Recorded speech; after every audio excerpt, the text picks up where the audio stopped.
Hello दोस्तों, स्वागत है आपका इस वीडियो में। इस वीडियो में हम आपके लिए लेके आए हैं हाइड्रोकार्बन्स चैप्टर का कंप्लीट वन शॉट। ठीक है। अब देखिए, जैसे कि नाम बता रहा है, हाइड्रोकार्बन का मतलब क्या होता है? Hydrogen and carbon. ठीक है, यहाँ पे लिखा भी हुआ है ओनली हाइड्रोजन एंड कार्बन। ठीक है। अब हाइड्रोकार्बन्स को जो है 3 पार्ट्स में डिवाइड किया गया है: सैचुरेटेड, अनसैचुरेटेड एंड एरोमेटिक। अब सैचुरेटेड का मतलब क्या होता है? सिर्फ और सिर्फ सिंगल बॉन्ड। ठीक है। तो यहाँ पे जैसे एग्जाम्पल दिया हुआ है सैचुरेटेड हाइड्रोकार्बन का, इथेन एंड यहाँ पे प्रोपेन। ठीक है। और फर्दर आपको साइक्लिक सैचुरेटेड हाइड्रोकार्बन्स भी देखने को मिलते हैं, जैसे कि ये है। ठीक है। इसको आप ऐसे भी लिख सकते हो। ठीक है, ऐसे इसको आप ऐसे भी लिख सकते हो। मतलब यहाँ पे जो पॉइंट, ये जो जॉइंट जो जुड़े हुए जो दिखा रहे हैं यहाँ पे, मतलब यही है कि यहाँ पे क्या है, CH2। ठीक है। बट यहाँ पे इसको दिखाया नहीं जाता, ऐसे ही लिखा जाता है। ठीक है। तो ये जैसे कि ये था एग्जांपल, इसको क्या हम बोलते हैं? साइक्लोप्रोपेन। ठीक है। और इसको क्या हम बोलेंगे? यहाँ पे भी CH2 होगा, यहाँ पे भी CH2 होगा, यहाँ पे भी CH2 होगा और यहाँ पे भी CH2 ही होगा। तो टोटल कितने कार्बन हो गए? यहाँ पे 1 2 3 4, तो 4 कार्बन हो गए। और साइक्लिक में है तो इसका नाम क्या हो जाएगा? साइक्लोब्यूटेन। ठीक है। और अनसैचुरेटेड हाइड्रोकार्बन की हम बात करें तो वहाँ पे मतलब एक से ज़्यादा बॉन्ड प्रेजेंट होंगे। ठीक है। मतलब एक से ज़्यादा मतलब डबल एंड ट्रिपल बॉन्ड हो गए। डबल बॉन्ड की हम एग्जाम्पल देखें तो ये रहा इथाइन, माफ़ कीजिएगा इथीन होगा, गलत लिख दिया यहाँ पे, इसको हम इथीन बोलेंगे। ओके।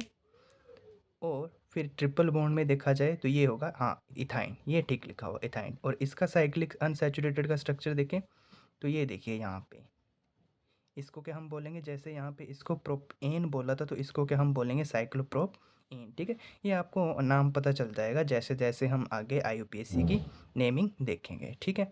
और जैसे यहाँ पे इसको मैंने 3 ही कार्बन क्यों बोले? क्योंकि मैंने कहा जॉइंट पे हमेशा एक तो कार्बन अटैच होगा ही होगा। जहाँ पे ये 2 लाइन अटैच हो रही है वहाँ पे एक कार्बन तो होगा ही होगा। तो यहाँ पे 3 कार्बन हो गए, तो इसीलिए इसको क्या बोला मैंने? प्रोपेन। ठीक है। बट यहाँ पे डबल बॉन्ड है तो डबल बॉन्ड में आ जाता है इन। ठीक है। और सिमिलरली इसको क्या बोला मैंने? साइक्लोब्यूटीन। और एरोमेटिक में होता है एटलीस्ट एक बेंजीन रिंग प्रेजेंट होनी चाहिए। ठीक है। बेंजीन रिंग जैसे कि ये यहाँ पे आपको दिख रही है। बेंजीन रिंग में क्या होता है? 6 कार्बन अटैच्ड होते हैं और वो एक रिंग बना रहे होते हैं। ठीक है। और उस रिंग में alternate double single double single double single ऐसे फॉर्म में अरेंज होते हैं। ठीक है। तो ऐसे कंपाउंड को बोला जाता है एरोमेटिक कंपाउंड। हम आगे भी इस वीडियो में डिस्कस करेंगे। ओके। अब आगे है केमिस्ट्री ऑफ एल्केन्स। ओके। अब एल्केन्स में जैसे कि आपको पता है सैचुरेटेड हाइड्रोकार्बन होंगे जिसमें कि कार्बन कार्बन सिंगल बॉन्ड होगा। तो इसमें सबसे पहले आता है ओपन चेन, या फिर उस ओपन चेन के अलावा हम इसको ए साइक्लिक भी बोलते हैं। तो ओपन चेन में जैसे कि ये सबसे पहले एग्जाम्पल आ गया मीथेन। फिर ऐसे ही आ जाएगा 3 कार्बन की चेन है तो इसको हम बोल देंगे प्रोपेन। ठीक है। ऐसे ही अगर 4 कार्बन की चेन होगी तो उसको हम बोल देंगे ब्यूटेन। ठीक है। अब फिर आगे आता है साइक्लिक फॉर्म में। तो साइक्लिक फॉर्म में है जैसे कि ये है, ये जैसे कि मैंने ऊपर भी बताया था, यहाँ पे जॉइंट पे मतलब क्या होता है? यहाँ पे एक कार्बन तो होगा ही होगा। तो कितने जॉइंट दिख रहे हैं आपको? 1 2 3। ठीक है। 3 पॉइंट पे ये लाइन ज्वाइन होती हुई दिख रही है, मतलब यहाँ पे क्या होगा? कार्बन तो पक्का ही होगा। तो कितने कार्बन होंगे? 1 2 3, तो 3 कार्बन होंगे। तो प्रोप, और सिंगल बॉन्ड है तो एन। ठीक है। और साइक्लिक में है तो इसको हम बोल देंगे साइक्लो प्रोप एन। ठीक है। यहाँ पे एल भी आएगा, साइक्लोप्रोपेन। ठीक है। और इसको क्या हम बोलेंगे? साइक्लोब्यूटेन। ओके। अब केमिस्ट्री ऑफ एल्केन्स में आगे है स्ट्रक्चर। आपको अगर से कोई पूछे, यहाँ पे ये एग्जाम्पल लिया है मैंने मीथेन का। अगर मैं आपसे पूछूं यहाँ पे मीथेन कार्बन में हाइब्रिडाइजेशन क्या होगी कार्बन की? sp3। ठीक है। कितनी होगी? sp3। ठीक है। तो और आपको पता हो मीथेन में कार्बन और हाइड्रोजन, वैसे देखा जाए ये दो दो कार्बन और हाइड्रोजन के बीच एंगल होता कितना है? या फिर ये मैं ये कहूँ आपसे, कार्बन और हाइड्रोजन के बीच एंगल कितना होता है? वो होता है 104.9 डिग्री। ठीक है। तो बॉन्ड एंगल जो होता है बिटवीन 2 कार्बन हाइड्रोजन के बीच वो क्या होता है? 109.5 डिग्री। ठीक है। और हाइब्रिडाइजेशन क्या होगी यहाँ पे? sp3। ठीक है। और अगर जो यहाँ पे बोला जाए, यहाँ तो मैंने सिंपल एग्जांपल लिया था मीथेन का। अब ज़रूरी नहीं है, अब आप अल्केन्स की बात कर रहे हो तो उसमें सिंपल मीथेन ही हो, क्योंकि यहाँ पे चेन भी हो सकती है, तो पता नहीं कितनी ज़्यादा यहाँ पे चेन होंगी। तो मतलब जब भी आपको एल्केन टाइप का कोई भी दिख जाएगा, आपको कोई भी कंपाउंड दिख जाता है, कोई भी चेन दिख जाती है, तो उसमें वहाँ पे उसकी हाइब्रिडाइजेशन क्या होती है, sp3। ज़रूरी नहीं चेन में हो, बल्कि जब रिंग बना रहा होगा एल्केन, जब भी रिंग बना रहा होगा उसमें उसकी हाइब्रिडाइजेशन क्या होगी, sp3 ही हाइब्रिडाइजेशन होगी। ठीक है, तो यहाँ पे ये कार्बन का 4 sp3 हाइब्रिडाइज्ड ऑर्बिटल 4 हाइड्रोजन के साथ क्या बना रहे हैं, यहाँ पे सिग्मा बॉन्ड बना रहे हैं। ठीक है, यहाँ पे सिग्मा बॉन्ड बना रहे हैं। ठीक है, तो कार एल्केन्स में जब चेन बना रहा होगा तो उसकी कार्बन और कार्बन की बॉन्ड लेंथ कितनी होगी, 154 पिकोमीटर। ठीक है, और कार्बन और हाइड्रोजन की कितनी होगी, 112 पिकोमीटर। ठीक है, आपको जैसे कि पता होगा यहाँ पे जो डैश में जो दिखाया गया है, इसका मतलब क्या होता है, ये जो हाइड्रोजन जो है वो ऑब्जर्वर से बिलो होता है, मतलब ऑब्जर्वर से बैक में होता है। अगर जो ये इस तरफ है तो ये कार्बन है, तो ऑब्जर्वर अगर यहाँ पे खड़ा है तो ये वाला जो हाइड्रोजन होगा ये पीछे की तरफ होगा और ये वाला जो होगा वो आगे की तरफ होगा। ओके, अब आगे डिस्कस करते हैं आईयूपीएसी के बारे में।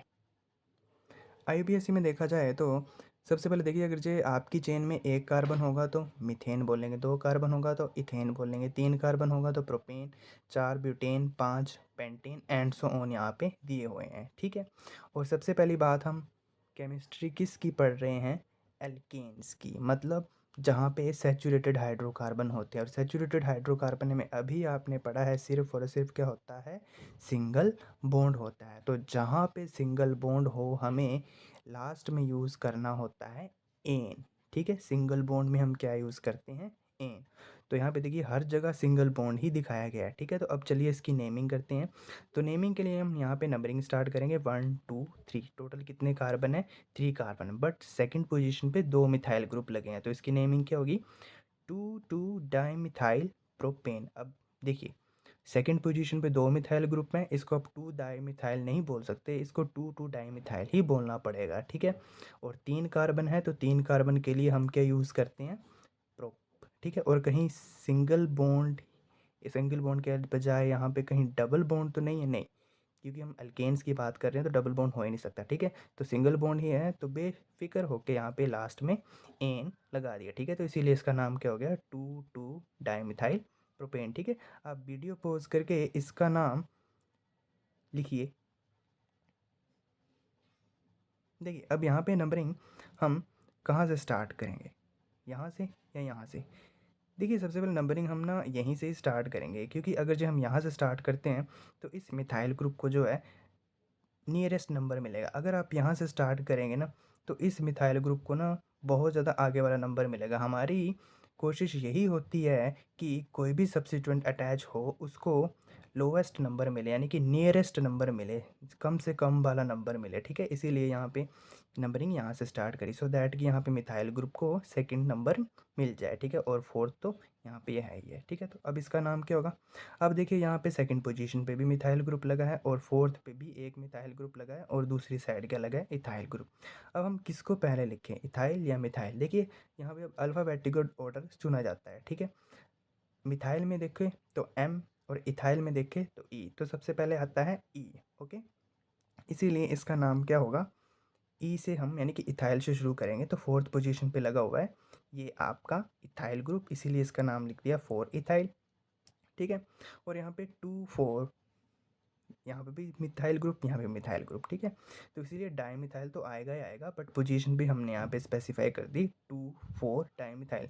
इसको 4 डाइमिथाइल नहीं लिख सकते, बल्कि हम ऑर्डरिंग को ही, नंबरिंग को ही सबसे पहले मान के चलते हैं। यहाँ पे 4 ही लिखना पड़ेगा, क्योंकि ऑब्वियसली यहाँ पे फोर्थ पोजीशन पे इथाइल ग्रुप लगा है, तो हमारे पास और कोई ऑप्शन ही नहीं है, इसको ऐसे ही लिखना पड़ेगा। ठीक है, तो यहाँ पे हो जाएगा 4 इथाइल 2 4 डाइमिथाइल एंड कितने कार्बन है टोटल, 6, तो क्या आ जाएगा, हेक्स एन। ठीक है, तो नाम क्या हो जाएगा, 4 इथाइल 2 4 डाइमिथाइल हेक्स एन।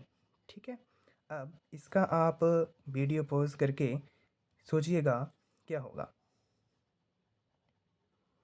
देखिए टोटल 9 कार्बन है इस चेन में, तो नंबरिंग चाहे यहाँ से स्टार्ट करो यहाँ से स्टार्ट करो कोई फ़र्क नहीं पड़ता, ठीक है।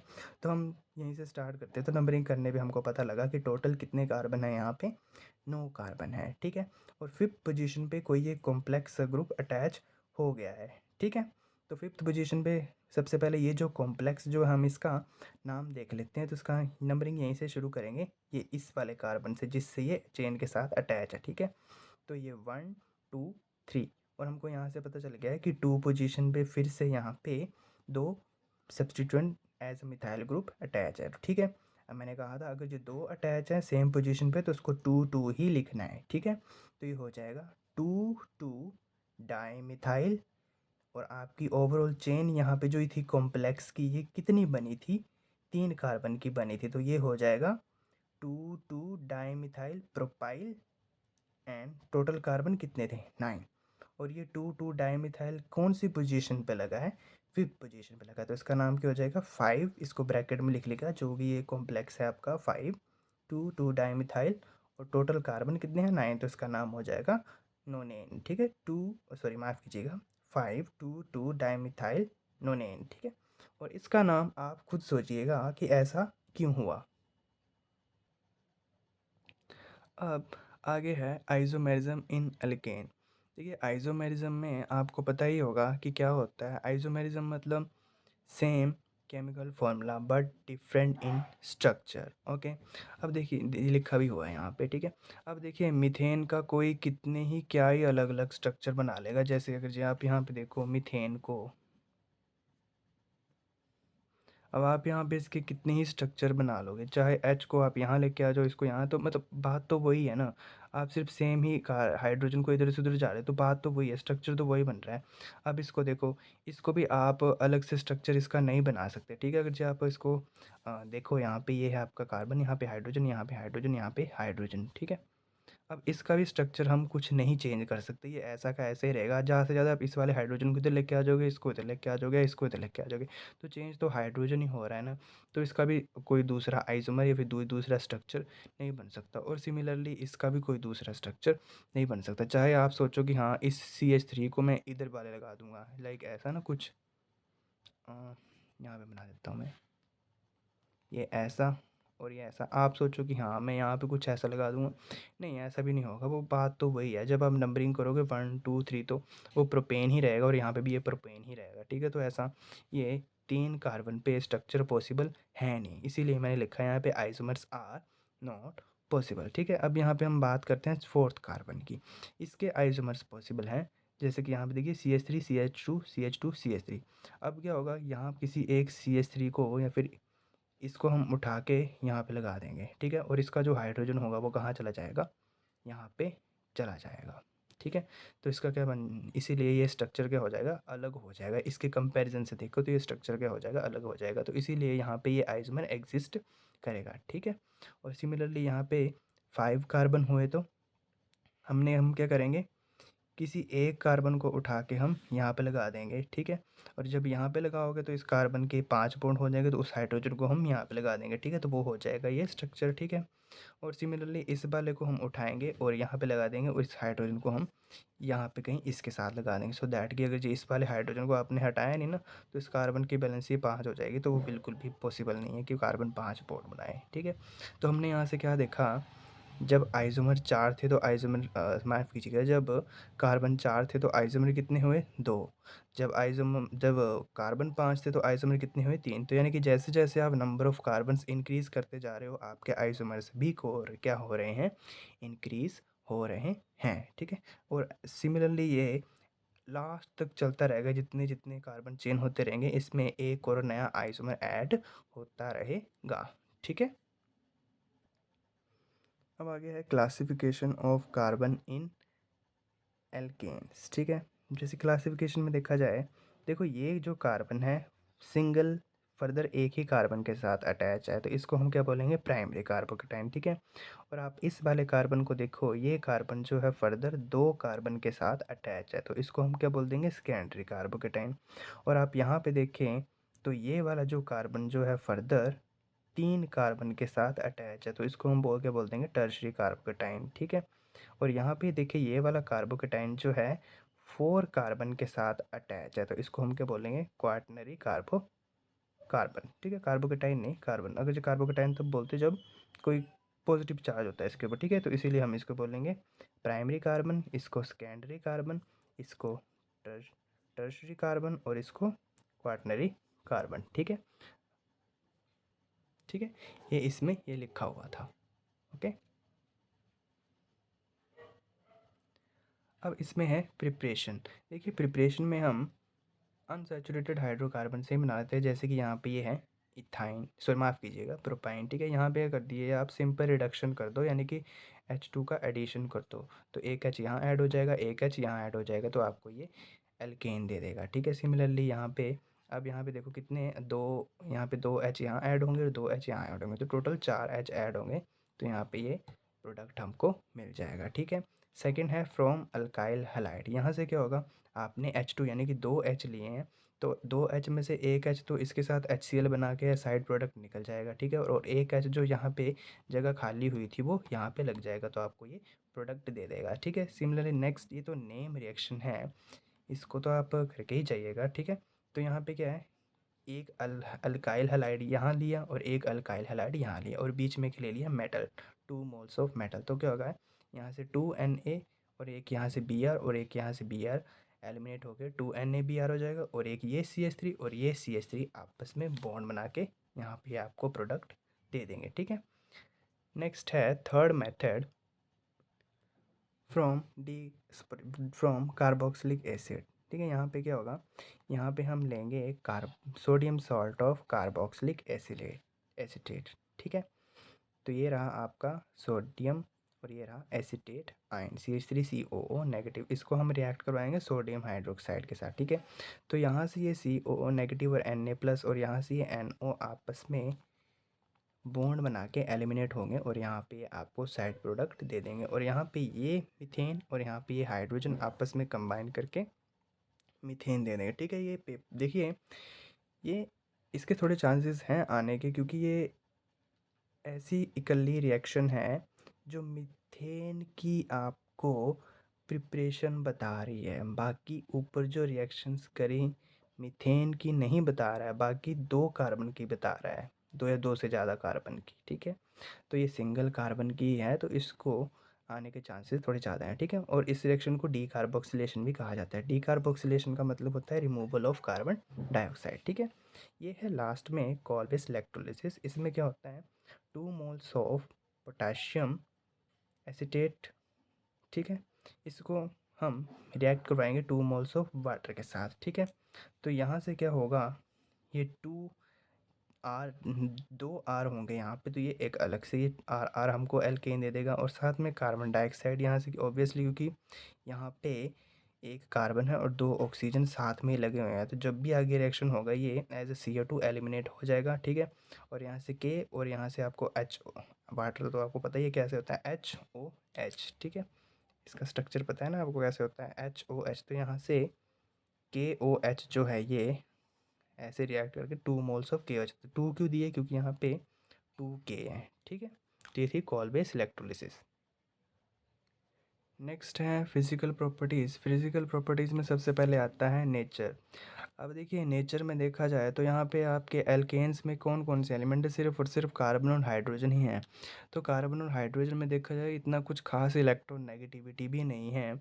तो और अगर जो कार्बन और हाइड्रोजन में देखें कुछ खास इलेक्ट्रोनेगेटिविटी भी नहीं है, तो यहाँ पे जो बॉन्ड जो होगा वो ऑलमोस्ट नॉन पोलर ही होगा, क्योंकि अगर जो इसके यहाँ पे थोड़ी सी इलेक्ट्रोनेगेटिविटी होती तो इसके ऊपर पार्शियल नेगेटिव आता है और इसके ऊपर पार्शियल पॉजिटिव आता, बट यहाँ पे होने से रहा नहीं, क्योंकि ये इसकी इतनी भी ज़्यादा इलेक्ट्रोनेगेटिविटी नहीं होती। ठीक है, इसीलिए जो कार्बन और हाइड्रोजन का बॉन्ड जो होता है वो नॉन पोलर होता है। ठीक है, और नॉन पोलर की वजह से ही ये कोवैलेंट भी होता है, इसीलिए जो है इक्वली शेयर कर लेता है ये इस अपने भी इलेक्ट्रॉन और इसके हाइड्रोजन के भी इलेक्ट्रॉन। अगर जो इसकी थोड़ी सी भी इलेक्ट्रोनेगेटिविटी ज़्यादा होती थी, ये दोनों के अब इस अपने इलेक्ट्रॉन को और हाइड्रोजन के भी इलेक्ट्रॉन को अपनी तरफ अट्रैक्ट कर लेता है और इसके ऊपर पार्शियल नेगेटिव आ जाता है, बस इसके ऊपर पार्शियल पॉजिटिव आ जाता है। बट ऐसा कुछ नहीं होने वाला, क्योंकि यहाँ पे इलेक्ट्रोनेगेटिव डिफरेंस जो है वो बहुत कम है। ठीक है, और दूसरा पॉइंट क्या है, molecule are held together by weak van der Waal forces. ये आपको ध्यान रखना है कि ऐसे मॉलिक्यूल्स में ये वंडरवाल फोर्सेस पाई जाती है, ठीक है। और आगे क्या बता रहा है, इस वीक वंडरवाल फोर्सेस की वजह से जो आपके कार्बन और हाइड्रोजन, मतलब कार्बन 1 से लेकर कार्बन 4 तक जितने भी एल्केन होंगे वो सब की होंगी गैसेस होंगी। नेक्स्ट 13 कार्बन 5 से कार्बन 17 तक लिक्विड होंगी। एंड नेक्स्ट हायर जो होंगी वो क्या होंगी, सॉलिड होंगी। ओके, नेक्स्ट है बॉइलिंग पॉइंट। देखिए बॉइलिंग पॉइंट क्या होता है, इसको हम कैसे बताएंगे कि किसी भी एल्केन का बॉइलिंग पॉइंट ज़्यादा कैसे होता है, ठीक है। यहाँ पे देखिए एक बात ध्यान रखिएगा, अगर ब्रांचिंग हुई तो बॉइलिंग पॉइंट क्या हो जाएगा, डिक्रीज़ हो जाएगा। क्यों डिक्रीज़ हो जाएगा, क्योंकि जब भी ब्रांचिंग होती है तो सरफेस एरिया कम हो जाता है, ठीक है। क्योंकि ब्रांचिंग में वो जाता है एज ए स्फेयर की फॉर्म पे, तो वो सरफेस एरिया हमेशा स्फेयर का क्या होता है, कम होता है, ठीक है। इसीलिए यहाँ पे ब्रांचिंग भी की वजह से क्या हो जा बॉइलिंग पॉइंट क्या हो जाएगा, कम हो जाएगा, ठीक है। और जो चीज़ लीनियर में होगी यानी कि नॉन ब्रांचिंग में होगी उसका बॉइलिंग पॉइंट क्या होगा, ज़्यादा, ठीक है। और एक बात और ध्यान रखिएगा, जैसे जैसे मॉलिक्यूलर साइज़ इंक्रीज़ होगा और नंबर ऑफ़ एटम इंक्रीज़ होंगे, बॉइलिंग पॉइंट भी क्या हो जाएगा, इंक्रीज़ हो जाएगा। क्योंकि ये जो वंडर वाल फोर्सेस जो होती हैं वो डायरेक्टली प्रोपोर्शनल होती हैं मॉलिक्यूलर साइज़ के, और ये भी हम कह सकते हैं कि नंबर ऑफ़ कार्बन एटम के, तो ठीक है। तो जैसे जैसे साइज़ और number of carbon atom increase होंगे, बॉइलिंग पॉइंट भी वंडर वाल फोर्सेस की वजह से क्या हो जाएगा, इंक्रीज़ हो जाएगा। ओके,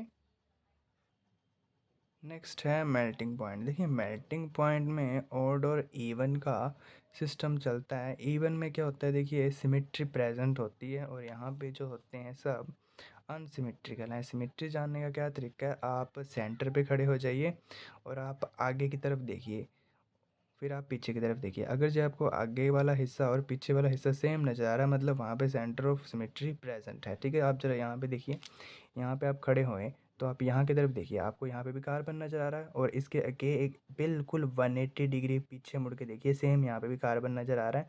तो हाँ, यहाँ पे सेंटर ऑफ सिमेट्री प्रेजेंट है। एंड तक जाना है पूरे, ठीक है, लास्ट तक। और यहाँ पे आप देखिए, जहाँ पे खड़े हों तो यहाँ पे अगर देखें, यहाँ पे तो कार्बन प्रेजेंट है बट इसके अपोजिट डिग्री लास्ट वाले एंड में प्रेजेंट नहीं है, तो ये अनसिमेट्रिकल कार्बन हुआ। तो ठीक है, तो सिमेट्रिकल कार्बन में बॉइलिंग पॉइंट क्या होता है, ज़्यादा होता है। ओके, नेक्स्ट है इनकी सोल्यूबिलिटी। तो सोल्यूबिलिटी में क्या होता है, अब देखिए सोल्यूबिलिटी जनरली बेस्ड है कंसेप्ट लाइक डिजॉल्व लाइक, मतलब पोलर पोलर में होगा, नॉन पोलर नॉन पोलर में होगा। अभी हम पीछे पढ़ के आए हैं कि एल्केन्स क्या होते हैं, नॉन पोलर, तो ये भी किसी नॉन पोलर सॉल्वेंट में ही डिजॉल्व होंगे, जैसे कि बेंजीन या फिर CCl4 में, क्योंकि बेंजीन भी देखा जाए तो कार्बन हाइड्रोजन ही है, तो ठीक है। तो ये एल्केन्स भी यही है, कार्बन हाइड्रोजन, तो ये उसी में ही डिजॉल्व होगा नॉन पोलर में, ठीक है। और आगे है डेंसिटी। डेंसिटी में देखा जाए तो एल्केन्स जो हैं वो वाटर से लाइटर होते हैं, वो मतलब हल्के होते हैं, ठीक है। और इनकी डेंसिटी जो है, जैसे जैसे नंबर ऑफ कार्बन्स इंक्रीज होंगे डेंसिटी भी क्या होगी, इंक्रीज होगी। नेक्स्ट है सब्स्टिट्यूशन रिएक्शन। सब्स्टिट्यूशन में सबसे पहले एग्जाम्पल लिया गया है हैलोजिनेशन का। ओके, तो यहाँ पे हैलोजिनेशन में मतलब हैलोजन और हाइड्रोजन का रिएक्शन, ठीक है। यहाँ पे क्या होगा, देखिए ये है आपका मीथेन। अब यहाँ पे मीथेन में टोटल 4 हाइड्रोजन है और यहाँ पे 2 Cl हैं। तो 2 Cl में से एक हाइड्रोजन किसी का हाइड्रोजन के साथ बॉन्ड बना के HCl प्रोडक्ट दे देगा, और जहाँ पे हाइड्रोजन निकला है जिस जगह से, वहाँ पे एक क्लोरीन तो बचा ही, वो वहाँ पे उस जगह में अटैच हो जाएगा, तो ये आपको प्रोडक्ट दे देगा, ठीक है। सिमिलरली फर्दर आपका ये मिथाइल क्लोराइड जो है ये फर्दर 2 Cl के साथ रिएक्ट करेगा, मतलब Cl अलग और Cl अलग, ठीक है। अब क्या होगा, यहाँ पे हाइड्रोजन प्रेजेंट है, हाँ बिल्कुल है, तो 2 Cl में से कोई एक हाइड्रोजन के साथ वो बॉन्ड बनाएगा और सेम HCl प्रोडक्ट दे देगा, और जहाँ पे हाइड्रोजन निकला है उस जगह पे जाके दूसरा Cl अटैच हो जाएगा, तो ये प्रोडक्ट दे देगा, ठीक है। सिमिलरली ये प्रोडक्ट ऐसा होगा। तो अगर जो आपसे कोई पूछे कि ये रिएक्शन सबसे ज़्यादा फास्ट कब हो, मतलब मीथेन को जब भी हम किसी हैलोजन के साथ जाएंगे तो हमको जल्दी जल्दी प्रोडक्ट कब मिलेगा, तो जल्दी जल्दी तब प्रोडक्ट मिलेगा जब आपका फ्लोरीन होगा, तो ठीक है। तो यही लिखा हुआ है rate of formation of alkenes with halogen. Fluorine होगा, जब ज़्यादा होगा chlorine, then bromine and so on. ये ऑर्डर आपको दिया हुआ है, ठीक है। ठीक है, अब आगे है, अब देखिए यहाँ से अगर जो आपसे कोई पूछा जाए, ठीक है हैलोजन अटैच हो गया, तो हैलोजन सबसे ज़्यादा फास्ट कहाँ से निकलेगा, तो वो यहाँ पे टर्शरी कार्बन से निकलेगा, ठीक है। टर्श आपको ये क्लासिफिकेशन कार्बन की पहचानने तो आती होगी, ठीक है, पीछे बताया भी है। जिस यहाँ पे हैलोजन जो है जिस कार्बन के साथ अटैच है, वो फर्दर कितने कार्बन के साथ अटैच है, वो 3 कार्बन के साथ अटैच्ड है, ठीक है। तो ये क्या हो जाएगा, tertiary then secondary then primary, ठीक है। तो ये सब इजीली टर्शरी कार्बन से रिमूव हो जाएगा, क्यों, क्योंकि जैसे ही यहाँ से क्लोरीन निकलेगा, साथ यहाँ से ये अपना इलेक्ट्रॉन तो लेगा ही लेगा, साथ ही साथ किस कार्बन का भी इलेक्ट्रॉन लेके निकल जाएगा। इसकी वजह से इस कार्बन के ऊपर पॉजिटिव चार्ज आ जाएगा। तो यहाँ पे कार्बोकेटाइन जो बनेगा, यहाँ पे टर्शरी कार्बोकेटाइन बनेगा, और टर्शरी कार्बोकेटाइन जो होता है बहुत ज़्यादा स्टेबल होगा एज भी कम्पेयर टू इन सेकेंडरी और प्राइमरी की वजह से। आपको ये पता ही होगा, क्योंकि यहाँ पे CH3 ग्रुप लगे हैं, CH3 group plus I effect show करेंगे, इलेक्ट्रॉन रिलीज करेंगे, तो इस कार्बन को स्टेबलाइज करने का काम करेंगे, सो दैट यहाँ से जब आप टर्शरी कार्बन लेते हो तो वहाँ से ये रिएक्शन ज़्यादा अच्छे से होगा, ठीक है। अब आगे दिया गया है इसका मैकेनिज़्म, ठीक है। सबसे पहले मैकेनिज़्म में शुरुआत होती है इनिशिएशन रिएक्शन से, ठीक है। यहाँ से Cl2 के 2 मॉलिक्यूल से ये सबसे पहले क्या बनना शुरू होंगे, अलग रेडिकल बनेंगे, Cl रेडिकल और ये दूसरा Cl रेडिकल, ठीक है। तो ये फर्स्ट स्टेप कौन सा था, इनिशिएशन। यहाँ पे देखिए नेक्स्ट स्टेप है प्रोपोगेशन। देखिए यहाँ पे कार्बन है, एक हाइड्रोजन यहाँ, एक हाइड्रोजन यहाँ और एक हाइड्रोजन यहाँ। यहाँ पे भी फ्री रेडिकल से ही रिएक्शन चलेगा, कार्बन अपना एक इलेक्ट्रॉन ले लेगा, हाइड्रोजन अपना एक इलेक्ट्रॉन ले लेगा, ठीक है। तो हाइड्रोजन का भी एक इलेक्ट्रॉन यहाँ, कार्बन का सॉरी क्लोरीन का भी एक इलेक्ट्रॉन यहाँ। तो एक एक इलेक्ट्रॉन करके आपस में अलग से सिंगल बॉन्ड बना लेंगे, और कार्बन के पास भी, बेचारे के पास ये एज ए फ्री रेडिकल रह जाएगा, ठीक है। फर्दर ये कार्बन, ये जो मिथाइल रेडिकल जो है 2 Cl के साथ रिएक्ट करेगा, Cl अगेन फर्दर ऐसे ही फ्री रेडिकल से ही रिएक्शन होगा, तो ये अपना इलेक्ट्रॉन खींच लेगा, इसके ऊपर एक रेडिकल आ जाएगा, और ये इसके ऊपर भी सिमिलरली एक रेडिकल आ जाएगा, ठीक है। तो ये कार्बन के ऊपर एक रेडिकल और ये क्लोरीन के ऊपर एक रेडिकल, तो ये आपस में बॉन्ड बनाएंगे और यहाँ पे मिथाइल क्लोराइड बना देंगे, ठीक है, और Cl रेडिकल ये रह जाएगा। तो ऐसे ही सिमिलरली ये रिएक्शन यहाँ तक होगा, ठीक है। आप चाहें तो इसको सारे जब तक हाइड्रोजन ख़त्म ना हो जाए तब तक इसको लिख सकते हैं, बट अगर ज़्यादा करेंगे तो लेंथ ही ज़्यादा हो जाएगा, तो इसीलिए यहाँ तक करना इसको ठीक रहेगा, ठीक है। नेक्स्ट है चेन टर्मिनेशन, मतलब चेन को अब तोड़े कैसे, ये तो एंड तक चलती रहेगी, तो क्या कैसे टूट सकती है, हो सकता है क्लोरीन रेडिकल खुद आपस में कंबाइन करके हमको Cl2 प्रोडक्ट दे दें, ठीक है। और दूसरा मिथाइल रेडिकल ये जो बन गया था यहाँ पे, ये खुद किसी दूसरे मिथाइल के साथ आपको ये प्रोडक्ट दे दे, ठीक है। और ये भी हो सकता है जैसे यहाँ पे ये हो गया था मिथाइल रेडिकल और एक किसी एक क्लोरीन के साथ ये मिथाइल क्लोराइड दे दे, ठीक है। नेक्स्ट है कंबशन रिएक्शन। कंबशन मतलब रिएक्शन विद ऑक्सीजन, और कंबशन का मतलब ये भी होता है evolution of a large amount of heat, ठीक है। देखिए जब भी कभी कार्बन ऑक्सीजन के साथ रिएक्ट करता है तो कार्बन डाइऑक्साइड तो देता ही देता है, ठीक है। और फिर बाद में यहाँ पे कार्बन ऑक्सीजन के साथ निकल गया तो यहाँ पे कार्बन डाइऑक्साइड दिया, और वापस यहाँ पे H4 है और दो ऑक्सीजन तो इसके साथ चले गए होंगे, तो ये फिर 2 मोल्स ऑफ H2O दे देंगे, ठीक है। अब आगे है कंट्रोल्ड ऑक्सीडेशन रिएक्शन। देखिए मीथेन को ऑक्सीजन के साथ आप रिएक्ट करवाओगे तो अल्कोहल यानी कि मिथेनॉल भी दे सकता है। अगर आप मीथेन को फिर ऑक्सीजन के साथ रिएक्ट, तो वो मिथेलन यानी कि एल्डिहाइड भी दे सकता है। सिमिलरली अगर जो आप यहाँ पे कार्बन को ऑक्सीजन के साथ रिएक्ट करवाओगे तो वो यहाँ पे कार्बोक्सिलिक एसिड भी दे सकता है। वो डिपेंड करता है आपने यहाँ पे रिएजेंट क्या यूज़ किए हैं। अगर जो आप मीथेन को ऑक्सीजन के साथ रिएक्ट करवा रहे हो और अगर जो आपने कॉपर सिलेक्ट किया है और यहाँ पे कंडीशन 100 ATM रखी है और टेम्परेचर 523 केल्विन प्रोवाइड किया है, तो आपको वो अल्कोहल देगा यानी कि मिथेनॉल, ठीक है। अगर आप मीथेन को ऑक्सीजन के साथ रिएक्ट करा रहे हो और आपने मैंगनीज डाइऑक्साइड लिया हुआ है, तो यहाँ पे क्या होगा, माफ़ कीजिएगा, मैंगनीज ऑक्साइड लिया हुआ है, तो ये क्या करेगा, आपको मिथेनॉल यानी कि एल्डिहाइड देगा, ठीक है। और यहाँ पे एसीटेट आयन दी लगाया लिया हुआ है, ठीक है। तो ये क्या करेगा, यहाँ पे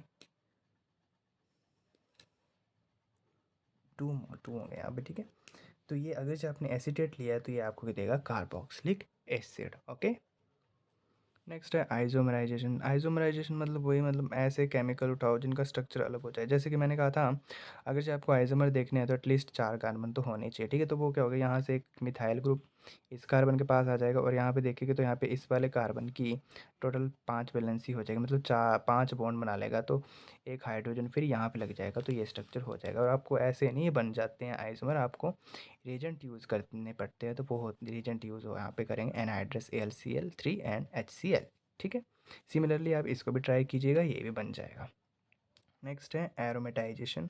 अब एरोमेटाइजेशन में क्या होगा, हम यहाँ पे हेक्सेन लेंगे, वैसे साइक्लिक नहीं है, वैसे अलग से ही ऐसे चेन की फॉर्म पे पड़ा हुआ है, इसको ऐसे करके हमने लिखा हुआ है। ठीक है, इसमें रिएजेंट हम यूज़ करेंगे ये Cr2O3 एंड Al2O3। टेम्परेचर रखेंगे 773 केल्विन एंड प्रेशर की ये कंडीशन रहेगी, तो ये एक रिंग हमको बना के दे देगा। फिर हम यहाँ पे क्या करेंगे, इसकी डिहाइड्रोजनेशन। डिहाइड्रोजनेशन का मतलब क्या है, हाइड्रोजन का एलिमिनेशन। फिर यहाँ हमें यहाँ पे ये बेंजीन प्रोडक्ट दे देगा। ठीक है, नेक्स्ट है पायरोलिसिस। देखिए, पायरोलिसिस का मतलब क्या होता है, क्रैकिंग मतलब टूटना। ठीक है, यहाँ पे हो गया हायर एल्केन्स जो होंगे हायर टेम्परेचर में डिकम्पोज होकर आपको लोअर एल्केन देंगे, जैसे कि यहाँ पे है C6H14। ठीक है, ये फर्दर किस में स्प्लिट होगा, C6H12 और H2 में। ठीक है, और भी किस में स्प्लिट हो सकता है, C4H8 में एंड C2H6 में। ठीक है, सिमिलर और फर्दर किस में स्प्लिट हो सकता है, C3H6 and C2H4 and CH4 में। ठीक है, मतलब आपको हायर एल्केन्स को लोअर एल्केन्स में तोड़ना है। ठीक है, नेक्स्ट है कन्फर्मेशन ऑफ हाइड्रोकार्बन। ठीक है, HC मतलब हाइड्रोकार्बन लिखा हुआ है। अब कन्फर्मेशन क्या बताता है कि मतलब कभी आप कार्बन हाइड्रोजन सिंगल मतलब कार्बन कार्बन सिंगल बॉन्ड को आप रोटेट करोगे ऐसे, तो क्या होगा, आपको एक अलग सी ही स्ट्रक्चर देखने को मिलेगी। ठीक है, तो ऐसे हम जो भी अरेंजमेंट होगा उसको हम क्या बोलेंगे, कन्फर्मेशंस। ठीक है, तो यहाँ पे देखिए ये बनाई गई है, यहाँ पे ऐसी कन्फर्मेशन को हम क्या बोलते हैं, सी हॉर्स रिप्रेजेंटेशन। ठीक है, और यहाँ पे ऐसी रिप्रेजेंटेशन को बोलते हैं न्यूमैन प्रोजेक्शन। ठीक है, यहाँ पे ये जो डॉट वाला कार्बन, इसका मतलब क्या है, ये कार्बन आगे वाला है और ये ब्लैक वाला कार्बन जो है वो पीछे वाला है। ठीक है, और यहाँ पे न्यूमैन के जो है फर्दर दो पार्ट्स में स्प्लिट किया गया है इसको। एक तो ये होती है स्टैगर्ड और ये क्या होती है, इक्लिप्स्ड कन्फर्मेशन। ठीक है, अब स्टैगर्ड में क्या होता है, यहाँ पे हाइड्रोजन बैक वाले के ऐसे रिप्रेजेंट कर देते हैं और माफ़ कीजिएगा पीछे वाले हाई कार्बन के ऐसे रिप्रेजेंट कर देते हैं, और इसके यहाँ पे ऐसे रिप्रेजेंट, आगे वाले के ये ऐसे और पीछे वाले के बैक वाले के ये ऐसे। तो यहाँ पे देखने से ही पता चल रहा है यहाँ पे हाइड्रोजन के बीच डिस्टेंस थोड़ा ज़्यादा है, सो दैट कि यहाँ पे रिपल्शंस थोड़े कम होने के चांसेस हैं। ठीक है, तो रिपल्शन कम होंगी तो ये स्टेबल होगा। ठीक है, और यहाँ पे इक्लिप्स्ड कन्फर्मेशन में देखा जाए, भले ही ये पीछे है बट यहाँ पे देखा जाए यहाँ पे रिपल्शंस होंगी, क्योंकि ये यहाँ पे ऐसे है तो ये यहाँ पे ऐसे है। अब ऐसे मत सोचना कि हाँ ये का हाइड्रोजन है तो है अरे हाइड्रोजन जो ये स्फेयर की फॉर्म में होंगे, ऐसे की फॉर्म में, तो ये ऐसे अगर इसी फॉर्म में होंगे तो ये रिपल्शंस क्रिएट करेंगे, और अगर ऐसे हों तो रिपल्शन नहीं लगेगी। ठीक है, इसीलिए ये थे स्टैगर्ड वाला और ये है एलिप्स। तो एलिप्स में क्या होगी, डिस्टेंस कम होगा तो मैक्सिमम रिपल्शन, और मैक्सिमम रिपल्शन तो अनस्टेबिलिटी तो आएगी ही आएगी। यहाँ पे देखिए एनर्जी के बीच ग्राफ ड्रॉ किया गया है, ये है आपका स्टैगर्ड और ये यहाँ पे है आपका इक्लिप्स। ठीक है, और अगर जो आपको स्टैगर्ड से इक्लिप्स में जाना होगा तो आपको इस एनर्जी बैरियर को क्रॉस करना पड़ेगा। एनर्जी बैरियर टोटल है कितनी एनर्जी, 12.5 किलो जूल पर मोल। इसको जो है हम ये जो ड्रॉ किया गया है इसको हम एनर्जी बैरियर ही बोलते हैं। ठीक है, अगर जो आपको यहाँ से इस रिएक्टेंट से यहाँ पे आगे की तरफ जाना है तो आपको इतनी एनर्जी जो है जो भी आपका रिएक्टेंट है उसको प्रोवाइड करवानी पड़ती है। ठीक है, और ये इतनी एनर्जी यानी कि 12.5 किलो जूल पर मोल ये इजीली रूम टेम्परेचर पर भी अवेलेबल होती है। ठीक है, तो इसीलिए आपसे क्वेश्चन भी पेपर में पूछा जाता है कि क्या आप इक्लिप्स्ड और स्टैगर्ड कन्फर्मेशन को क्या एट रूम टेम्परेचर पे आइसोलेट कर सकते हो। आइसोलेट मतलब किसी एक को रोक के रख सकते हो, तो आंसर है नहीं, क्योंकि रूम टेम्परेचर पर ही इतनी एनर्जी अवेलेबल होती है। तो जल्दी से एनर्जी 12.5 किलो जॉल इजीली ले लेगा और इक्लिप्स में कन्फर्म इस इक्लिप्स में चला जाएगा। और क्योंकि इक्लिप्स में क्या होता है, ये लेस स्टेबल होता है, तो स्टेबिलिटी गेन करने के लिए वापस वो किस में आ जाएगा, स्टैगर्ड में आ जाएगा। ठीक है, बट फिर उसको रूम टेम्परेचर पे एनर्जी मिल रही है तो ये इसकी मजबूरी है, वो क्या क्या करे, वापस इक्लिप्स में चला जाएगा, ठीक है। एंड सोन स्टेबिलिटी करने के गेन करने के लिए यहाँ पे आ जाएगा, ठीक है। तो ये एट रूम टेम्परेचर पे आइसोलेट कर पाना इसको मुश्किल है, ठीक है। ये हो सकता है कि आप टेम्परेचर ही कम कर दो, सो दैट उसको एनर्जी नहीं मिलेगी। तब हाँ, टेम्परेचर कम करने से, क्योंकि एनर्जी जो हिल जो होगी और ऊपर को हो जाएगी, ठीक है। तो फिर हाँ, हम इसको आइसोलेट कर सकते हैं, ओके।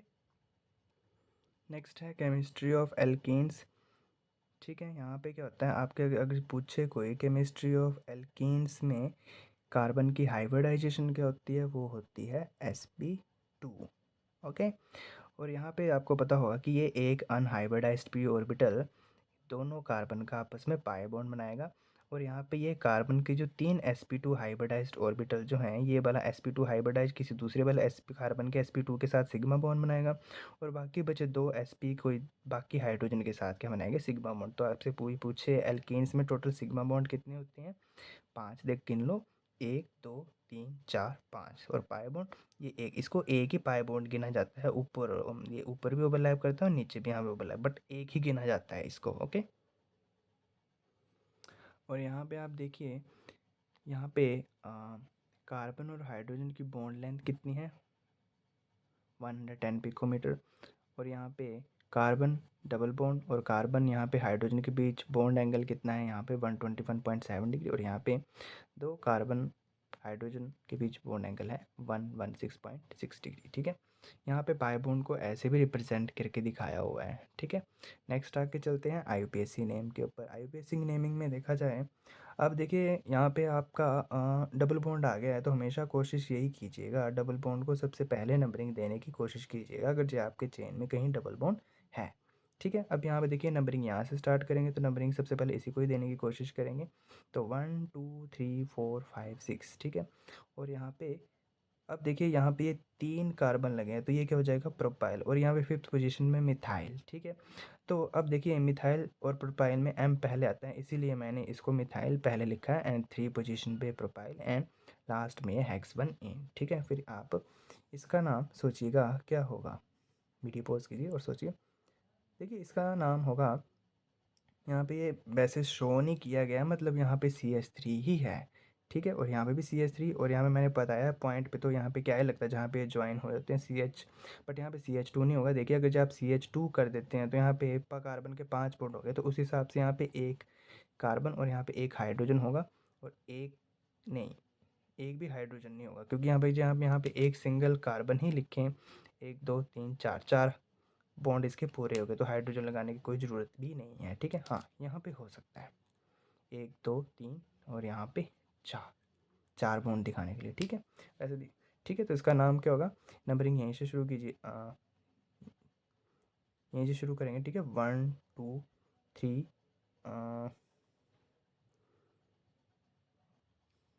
ठीक है, यहीं से शुरू कीजिएगा। अगर जी आप यहाँ से शुरू करेंगे, तो यहाँ पे ये 2 मिथाइल 2, फिर यहाँ पे 2 मिथाइल, माना कि नंबर 1 आ जाता, फिर लास्ट में 2 3 डाइन आता, बट यहाँ पे नंबरिंग हमको सबसे पहले 1 से ही स्टार्ट करनी होगी। तो यहाँ पे देखिए नंबर 1 आएगा, ठीक है, इसीलिए डबल बॉन्ड को पहले नंबर देना होता है।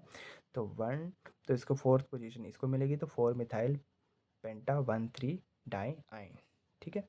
यहाँ से नंबरिंग नहीं शुरू हो सकती, क्योंकि यहाँ से अगर हम नंबरिंग कर रहे हैं, तो यहाँ पे जो डबल बॉन्ड को पहला नंबर मिल रहा है, और अगर जो आप यहाँ पे नंबरिंग कर रहे हैं, तो 1 2 अगर नंबरिंग करते हैं, तो ये कार्बन CH3 है, और यहाँ पे है, तो 1 2, तो इसको दूसरा पोजीशन मिल जाती है डबल बॉन्ड को।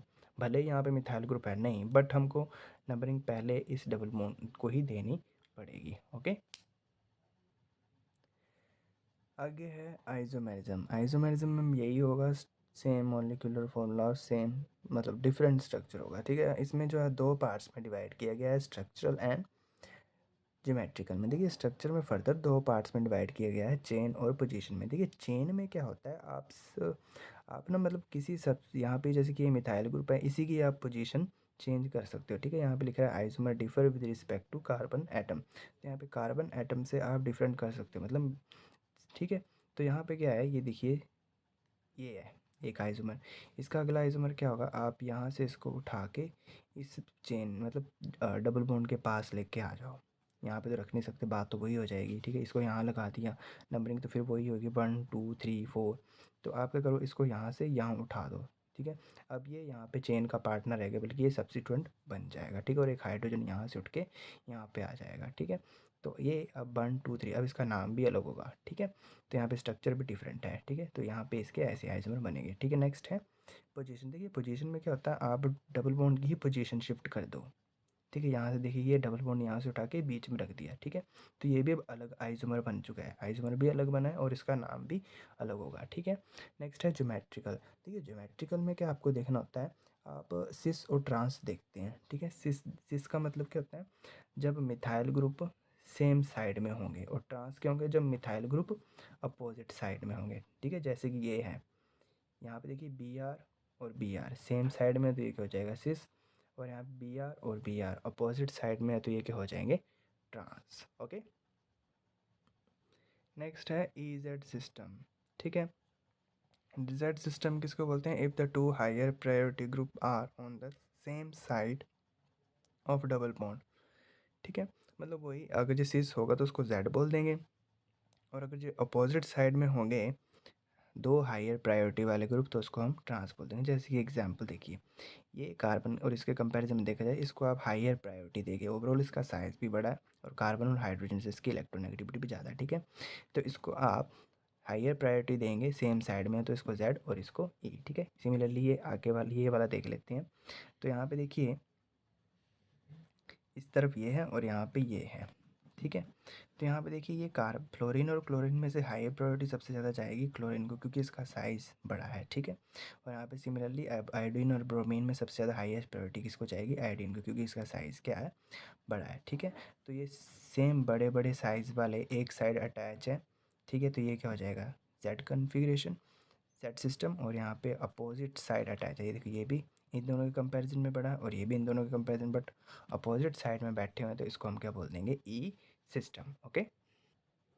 सिमिलरली आप इसको कोशिश करके देखिएगा।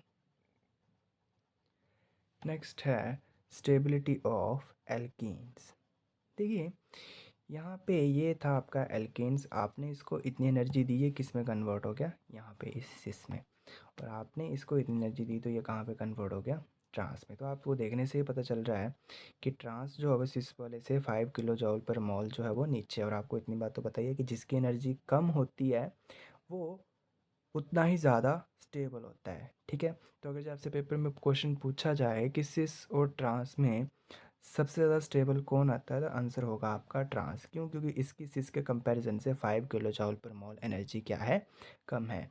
और आप यहाँ पे देख सकते हो सिस है, तो जब यहाँ पे ये जो दो बल्कि ग्रुप आपस में टकरा रहे हैं, तो यहाँ पे क्या हो रहा है, रिपल्शंस हो रही हैं, और रिपल्शन हो रही है, एनर्जी ज़्यादा हो रही है, और एनर्जी ज़्यादा है तो ये यहाँ पे स्टेरिक हिंड्रेंस हो रही है, और स्टेरिक हिंड्रेंस है तो यहाँ पे अनस्टेबल है। और यहाँ पे देखिए दो बल्कि ग्रुप अपोजिट साइड है, तो यहाँ पे क्या होगा, ये स्टेरिक हिंड्रेंस नहीं होगी, तो ये क्या होगा, यहाँ पे स्टेबल होगा, ओके। तो यही यहाँ पे ये लिखा हुआ है, ठीक है। इस क्वेश्चन को देखिए, यहाँ पे क्या है, देखिए यहाँ पे आर ग्रुप भले ही बल्कि ग्रुप होते हैं, बट हर जगह आर है, तो सबसे ज़्यादा स्टेबल ही यही होगा, ठीक है। और फिर यहाँ पे एक एच आ गया, देन फिर यहाँ पे ये ऐसे आ गया, ठीक है। और ये फिर यहाँ पे दो आर ग्रुप सेम साइड में आ गए। अगर ये कहीं ऑप्शन में होता नहीं है ट्रांस बना रहे हैं ये आर ग्रुप यहाँ, तो हम इसको सबसे ज़्यादा आगे लिखते हैं, ठीक है। बट ऑप्शन ही ऐसी हमको दी हुई है, हमको स्टेबिलिटी ऑर्डर में अरेंज करना है। तो इसमें एक ट्रिक होती है कि जितने ज़्यादा number of alkyl group attach होंगे, उतनी ज़्यादा स्टेबिलिटी क्या होगी, इंक्रीज होगी। तो सबसे ज़्यादा नंबर ऑफ अल्काइल ग्रुप यानी कि आर ग्रुप कहाँ अटैच है, इस वाले में, तो इसकी स्टेबिलिटी सबसे ज़्यादा, एंड सो ऑन। फिर इसकी देन लास्ट में इसकी, ठीक है। नेक्स्ट है methods of preparation from methods of preparation of alkenes, ठीक है। सबसे पहले है फ्रॉम अल्काइन से। अल्काइन में क्या होगा, आप सिंपल इसकी रिडक्शन कर दीजिए, मतलब आप H2 ऐड करवा दीजिए। ये तो जब भी आप पहले डाइस्ड चारकोल लेंगे, उसको हम लिंडलार कैटालिस्ट बोलते हैं इसको, ठीक है। तो हम जब भी ऐसी आप रिडक्शन करवाओगे, तो यहाँ पे ये मिल जाएगा आपको एल्कीन, ठीक है। और अगली है फ्रॉम अल्काइल हलाइड, ठीक है। यहाँ से क्या होगा, अब देखिए जब भी KOH हो ना, तो ओ एच के साथ के हों समझ लीजिएगा, ओ एच जो है एज अ बेस का काम करेगा। बेस मतलब एच प्लस को अब्स्ट्रैक्ट करेगा, ठीक है। तो ये क्या करेगा, यहाँ से सबसे पहले देखिए ये तो यहाँ से के एक्स जो है यहाँ से एलिमिनेट हो जाएगा, ठीक है। और एक्स इलेक्ट्रोनेगेटिव एलिमेंट है, इलेक्ट्रॉन खींचेगा, इसके ऊपर पॉजिटिव चार्ज आएगा, ठीक है। और ओ एच नेगेटिव क्या करेगा, इस हाई वाले हाइड्रोजन को अपने इलेक्ट्रॉन देगा और ये क्या बोलेगा कार्बन को कि तू अपने इलेक्ट्रॉन रख ही ले, मेरे इलेक्ट्रॉन भी रख ले, ठीक है। तो यहाँ पे 2 इलेक्ट्रॉन एक्स्ट्रा पड़े होंगे, तो वही 2 इलेक्ट्रॉन यहाँ पे बॉन्डिंग में, डबल बॉन्डिंग में पार्टिसिपेट करेंगे, तो ये आपको दे देंगे आपका एल्कीन। ओके, इस तरह के रिएक्शन को हम एलिमिनेशन रिएक्शन भी बोलते हैं। ओके, नेक्स्ट है फ्रॉम बिसिनल डाइहैलाइड। यहाँ पे देखिए जिंक क्या करेगा, ये जो कि ब्रोमीन के साथ हमेशा रिएक्शन जो होता है वो फ्री रेडिकल से ही चलता है, ठीक है। तो एक इलेक्ट्रॉन ब्रोमीन अपना ले जाएगा और इसका इलेक्ट्रॉन इसके पास रह जाएगा। सिमिलरली यहाँ से भी एक इलेक्ट्रॉन अपना ब्रोमीन ले जाएगा और एक इलेक्ट्रॉन इसका इसके पास रह जाएगा, ठीक है। तो एक इलेक्ट्रॉन यहाँ, एक इलेक्ट्रॉन यहाँ पे पड़ जाएगा, ऐसे यहाँ पे एक इलेक्ट्रॉन यहाँ पे और एक इलेक्ट्रॉन यहाँ पे। तो फिर ये एक एक इलेक्ट्रॉन आपस में डबल बॉन्ड बना लेंगे और ZnBr2 अलग हो जाएगा। ओके, देखिए इसमें इम्पोर्टेंट रूल है, ठीक है। और इम्पोर्टेंट रूल में सबसे पहला आता है सेट सेप रूल। देखिए जब देखिए यहाँ पे ये था, ऐसा कुछ आपके पास एल्केन आ जाए, ठीक है। और आप के OH के साथ अटैच रिएक्शन करवाएं, मैंने कहा के एच क्या करेगा, जब भी ओ एच के साथ के होगा वो ओ एच क्या करेगा एज ए बेस, बेस मतलब H प्लस को अब्स्ट्रैक्ट करेगा, ठीक है। देखिए यहाँ से ब्रोमीन तो निकल जाएगा, के और KBr अलग हो जाएंगे यहाँ से, ठीक है। अब दिक्कत ये आती है, जो भी ओ एच होगा वो ओ एच, क्योंकि यहाँ से ब्रोमीन लेके इलेक्ट्रॉन निकला है तो इसके ऊपर क्या आ जाएगा, पॉजिटिव चार्ज। अपना इलेक्ट्रॉन तो लिया लिया, साथ में इसका भी ले गया, इसके ऊपर क्या आ गया, पॉजिटिव चार्ज। अब ओ एच के पास 2 ऑप्शन है, या तो वो ये वाला हाइड्रोजन को यहाँ से 3 हाइड्रोजन यहाँ से निकाले, या तो फिर यहाँ से निकाले, ठीक है। तो देखिए अगर ये ओ एच इस हाइड्रोजन को अब्स्ट्रैक्ट करेगा, इस हाइड्रोजन को अगर अब्स्ट्रैक्ट करेगा तो ये वाला हाइड्रोजन अपने इलेक्ट्रॉन इसको छोड़ के चला जाएगा और यहाँ पे 2 इलेक्ट्रॉन एक्स्ट्रा आ जाएंगे, तो वो 2 इलेक्ट्रॉन फर्दर यहाँ पे बॉन्डिंग में पार्टिसिपेट करके ये प्रोडक्ट बना देंगे और ऐसा प्रोडक्ट जो होगा वो मेजर प्रोडक्ट पाया जाएगा। अगर हम यहाँ पे देखें ओ एच नेगेटिव जो है इसमें से किसी एक हाइड्रोजन को अब्स्ट्रैक्ट करेगा, तो वो हाइड्रोजन क्या बोलेगा, मेरे को तो ओ एच ने इलेक्ट्रॉन दे दिए हैं, ठीक है। अब कार्बन को क्या बोलेगा, तू मेरे इलेक्ट्रॉन रख ले, ठीक है। तो ऐसे कार्बन के पास 2 अलग एक्स्ट्रा इलेक्ट्रॉन आ जाएंगे, वही 2 इलेक्ट्रॉन यहाँ पे बॉन्डिंग में पार्टिसिपेट करके यहाँ पे मेजर प्रोडक्ट बना देगा, ठीक है। यहाँ पे इसको सॉरी माइनर प्रोडक्ट बनाएगा। तो यहाँ पे इसको मैंने मेजर क्यों कहा, कि देखिए यहाँ पे जहाँ पे डबल बॉन्ड लगा है, जहाँ पे बहुत ज़्यादा अल्काइल ग्रुप अटैच है, ज़्यादा अल्काइल ग्रुप अटैच है एज वी कम्पेयर टू यहाँ पे, इस डबल बॉन्ड के सामने सिर्फ एक ही अल्काइल ग्रुप अटैच्ड है, तो ये ज़्यादा अल्काइलेटेड हुआ है, इसलिए इसको मेजर बोल दिया। और ये लेस अल्काइलेटेड हुआ है, इसको हमने माइनर बोल दिया। तो यही सेट सेप रूल है कि आप जो होगा आपका मेजर प्रोडक्ट जो होगा वही होगा जो मोर अल्काइलेटेड होगा, ठीक है। नेक्स्ट है बिच रिडक्शन। देखिए बीच रिडक्शन आपको ये बताती है कि कब आपको सिस मिलेगा और कब आपको ट्रांस मिलेगा। अगर आप लिंडलार कैटालिस्ट यूज़ कर रहे हैं, लिंडलार में पैलेडिनियम और बेरियम सल्फेट और सल्फर के साथ अगर ये आप यूज़ कर रहे हैं तो होगा क्या, आपको सिस प्रोडक्ट मिलेगा। अगर आप ब्रिज रिडक्शन के साथ ब्रिज रिडक्शन ले रहे हैं, यानी कि सोडियम एंड NH3 के साथ एल्काइन को रिएक्ट करवा रहे तो आपको ट्रांस मिलेगा।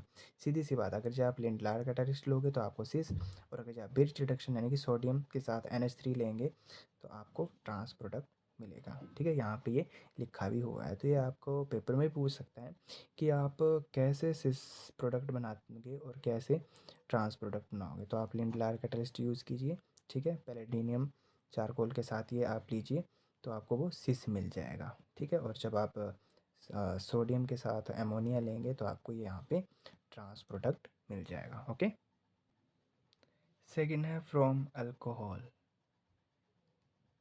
ठीक है। अब यहाँ से क्या होगा, ये अल्कोहल H प्लस क्या करेगा, H2SO4 के साथ रिएक्शन करवाएंगे तो यहाँ पे एल्कीन दे देगा, ठीक है। यहाँ पे जैसे कि रिएक्शन था, H2SO4 का काम क्या है, H प्लस को डोनेट करना। अब आपको पता है OH के ऊपर ऑक्सीजन है, एक H ये और एक बॉन्ड के इसने यहाँ के बनाया हुआ है, तो ये लोन पेयर H प्लस के ऊपर अटैक करेंगे, यहाँ पे ऑक्सीजन यहाँ पे 3 हाइड्रोजन के साथ बॉन्ड बनाएगा, और यहाँ पे जब ये ऑक्सीजन 3 बॉन्ड बनाता है तो वो अनस्टेबल होता है।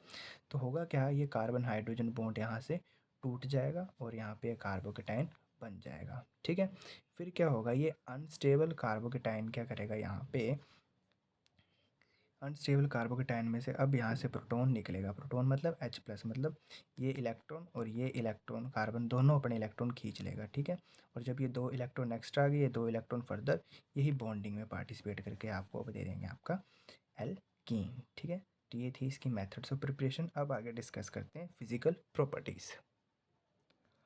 देखिए फिज़िकल प्रॉपर्टीज़ में तो वही है कि फर्स्ट 3 एल्कीन्स में इथीन, प्रोपीन और ब्यूटीन में आपकी सारी गैसेज ही होंगी, एंड 5 to 18 जो होंगे आपकी लिक्विड होंगे, एंड हायर वंस जो होंगे वो सॉलिड होंगे। लेकिन इसमें एक आगे देखा गया था कि यहाँ पे इथीन जो होती है वो उसकी ऑर्डर होता है। ठीक है, स्वीट स्मेल होती है उसकी। ठीक है, और बाकी दूसरी भी एल्कीन्स हाई है, जितनी भी एल्कीन्स होती हैं वो सब कलरलेस होते हैं, सिर्फ और सिर्फ इथीन ही कलर शो करती है। ठीक है, एक्चुअली यहाँ पे कलरलेस नहीं आएगा, हाँ कलर, हाँ ठीक है, कलरलेस तो होती है, कलरलेस गैस होती है। ठीक है, मैं इसको ऑर्डर समझा रहा था। ठीक है, ये कलरलेस गैस होती है और इसकी फेंट स्वीट स्मेल होती है। ठीक है, ये आपको याद रखना है। नेक्स्ट है मेल्टिंग पॉइंट। देखिए मेल्टिंग पॉइंट में ट्रांस वाले का मेल्टिंग पॉइंट ज़्यादा होगा। क्यों? क्योंकि यहाँ पे देखिए ये CH3 यहाँ और CH3 यहाँ। ठीक है, ये यहाँ पे सिमेट्रिकल है, और सिमेट्रिकल होगा तो क्लोजली पैक्ड होगा, स्टेबल होगा और अच्छे से क्लोजली पैक्ड होगा। ठीक है, इसी की वजह से क्या होगा, यहाँ पे इसका जो मेल्टिंग पॉइंट जो होगा वो क्या होगा, ज़्यादा होगा, क्योंकि ऑब्वियसली ये यहाँ पे स्टेबल होगा। तो जो चीज़ स्टेबल होती है उसको मेल्ट करने के लिए उतनी ही ज़्यादा एनर्जी प्रोवाइड करवानी पड़ती है, और यहाँ पे चीज़ तो वैसे ही यहाँ पे अनस्टेबल है। ठीक है, और ये दूसरी बात अनसिमेट्रिकल है। तो यहाँ पे इसको जो मेल्ट करना होगा तो टेम्परेचर कम प्रोवाइड करवाना पड़ेगा, और generally boiling point molecular mass के साथ इंक्रीज़ होते हैं, यानी कि boiling point increases with increase in molecular mass. माफ़ कीजिएगा, मेल्टिंग पॉइंट और बॉइलिंग पॉइंट दोनों का ही हो सकता है, दोनों का ही है। ठीक है, नेक्स्ट है बॉइलिंग पॉइंट। देखिए बॉइलिंग पॉइंट मेल्टिंग पॉइंट से उल्टा होता है, मतलब सिस का ज़्यादा होता है। ठीक है, अगर आप एक CH2 मॉलिक्यूल ऐड करते हो तो 20 degree Celsius boiling point increase हो जाता है। ठीक है, अभी देखिए यहाँ पे सिस वाले का कैसे बॉइलिंग पॉइंट ज़्यादा हो गया has be compare to trans. देखिए जब आपको बॉयल करना होता है तो अलग करना होता है। ठीक है, और यहाँ पे क्या होता है, यहाँ पे देखा जाए तो सिस वाले का डायपोल मोमेंट क्या होता है, ज़्यादा होता है। ये यहाँ पे होगा और ये यहाँ पे होगा, तो ओवरऑल डायपोल मोमेंट एडअप होगा तो इंक्रीज़ होगा। और यहाँ पे अगर जे आप देखें तो यहाँ पे डायपोल मोमेंट क्या होगा, कैंसल आउट होगा, तो यहाँ पे डायपोल मोमेंट ज़ीरो होगा। इसी की वजह से बॉइलिंग पॉइंट जो होगा सिस का ज़्यादा होगा ट्रांस से, बट मेल्टिंग पॉइंट में उल्टा होता है। ठीक है, अगला जो डायपोल मोमेंट के ही ऊपर है। ठीक है, देखिए यहाँ पे मैंने बता भी दिया था पीछे कि यहाँ पे ये डायपोल मोमेंट ऐसा होगा, तो डायपोल मोमेंट एडअप होगा तो ऑब्वियसली ज़ीरो से ज़्यादा होगा, और यहाँ पे डायपोल मोमेंट अपोजिट साइड से कैंसिल आउट हो जाएगा, तो यहाँ पे डायपोल मोमेंट क्या हो जाएगा, ज़ीरो हो जाएगा। ठीक है, और अब आता है अगला सॉल्युबिलिटी। देखिए सॉल्युबिलिटी में एल्केन्स भी देखा जाए तो नॉन पोलर ही हैं, तो ये सिमिलरली ये भी नॉन पोलर सॉल्वेंट में ही डिसॉल्व होंगे, वाटर में नहीं हो सकता क्योंकि वाटर पोलर होता है। नेक्स्ट है केमिकल रिएक्शंस। देखिए नेक्स्ट है chemical reaction, addition of halogens. Halogens में क्या होगा, हैलोजन का एडिशन ऑब्वियसली, तो एक बी आर यहाँ और एक बी आर यहाँ, तो ये एडिशन प्रोडक्ट दे देगा। ठीक है, नेक्स्ट है एडिशन ऑफ हाइड्रोजन हैलाइड। ठीक है, यहाँ पे देखिए जब आपके पास सिमेट्रिकल है, मतलब यहाँ पे भी CH2 यहाँ पे भी CH2 सेम टू सेम है, तो H आप कहीं भी ऐड कर दीजिए, Br कहीं भी ऐड कर दीजिए, तो प्रोडक्ट आपको आसानी से मिल जाएगा। बट दिक्कत जब आती है जब आपके पास अनसिमेट्रिकल एल्कीन्स हो लाइक दिस, जब आप यहाँ पे खड़े हैं एक तरफ CH2 एक तरफ CH3, अब यहाँ पे दिक्कत आती है। और यहीं से ही इस सोल्यूशन देने के लिए, इस प्रॉब्लम का सोल्यूशन देने के लिए साइंटिस्ट आया, और उस साइंटिस्ट ने अपने नाम के ऊपर एक रूल दिया। ठीक है, उसको हम बोलते हैं मार्कोवनिकॉफ रूल। ठीक है, यहाँ पे क्या होता है, मार्कोवनिकॉफ रूल के अकॉर्डिंग अब यहाँ पे देखिए ये HBr जो है आपका अटैकिंग रीजेंट है, और इस HBr में से आपसे मैं बोलूँ नेगेटिव पार्ट कौन सा होगा, ये, और पॉजिटिव पार्ट कौन सा होगा, ये। ठीक है, तो इस रूल के अकॉर्डिंग नेगेटिव पार्ट जो होगा अटैकिंग मॉलिक्यूल का वहाँ जाएगा जहाँ पे सबसे कम हाइड्रोजन है, और पॉजिटिव पार्ट कहाँ जाएगा जहाँ पे ज़्यादा हाइड्रोजन है।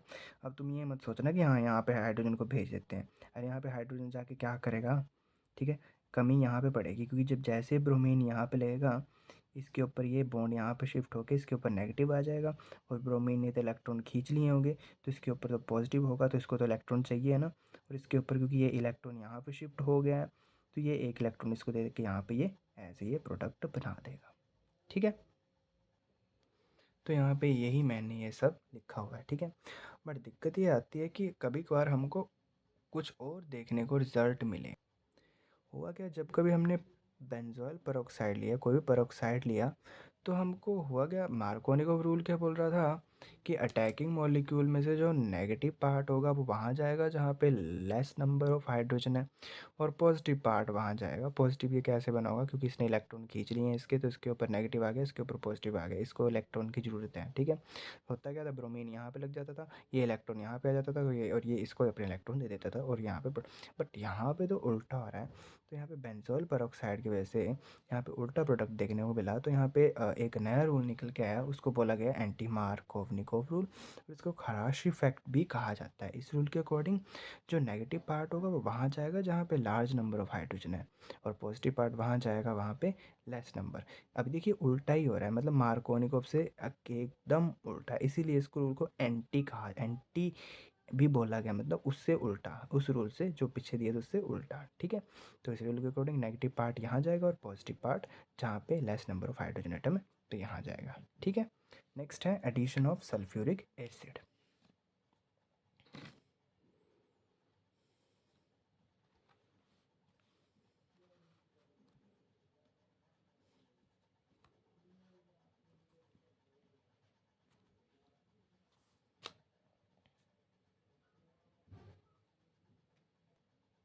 नेक्स्ट है एडिशन ऑफ सल्फ्यूरिक एसिड। ठीक है, इसमें क्या है, ये आपका देखिए एल्कीन है, ठीक है, और ये है सल्फ्यूरिक एसिड।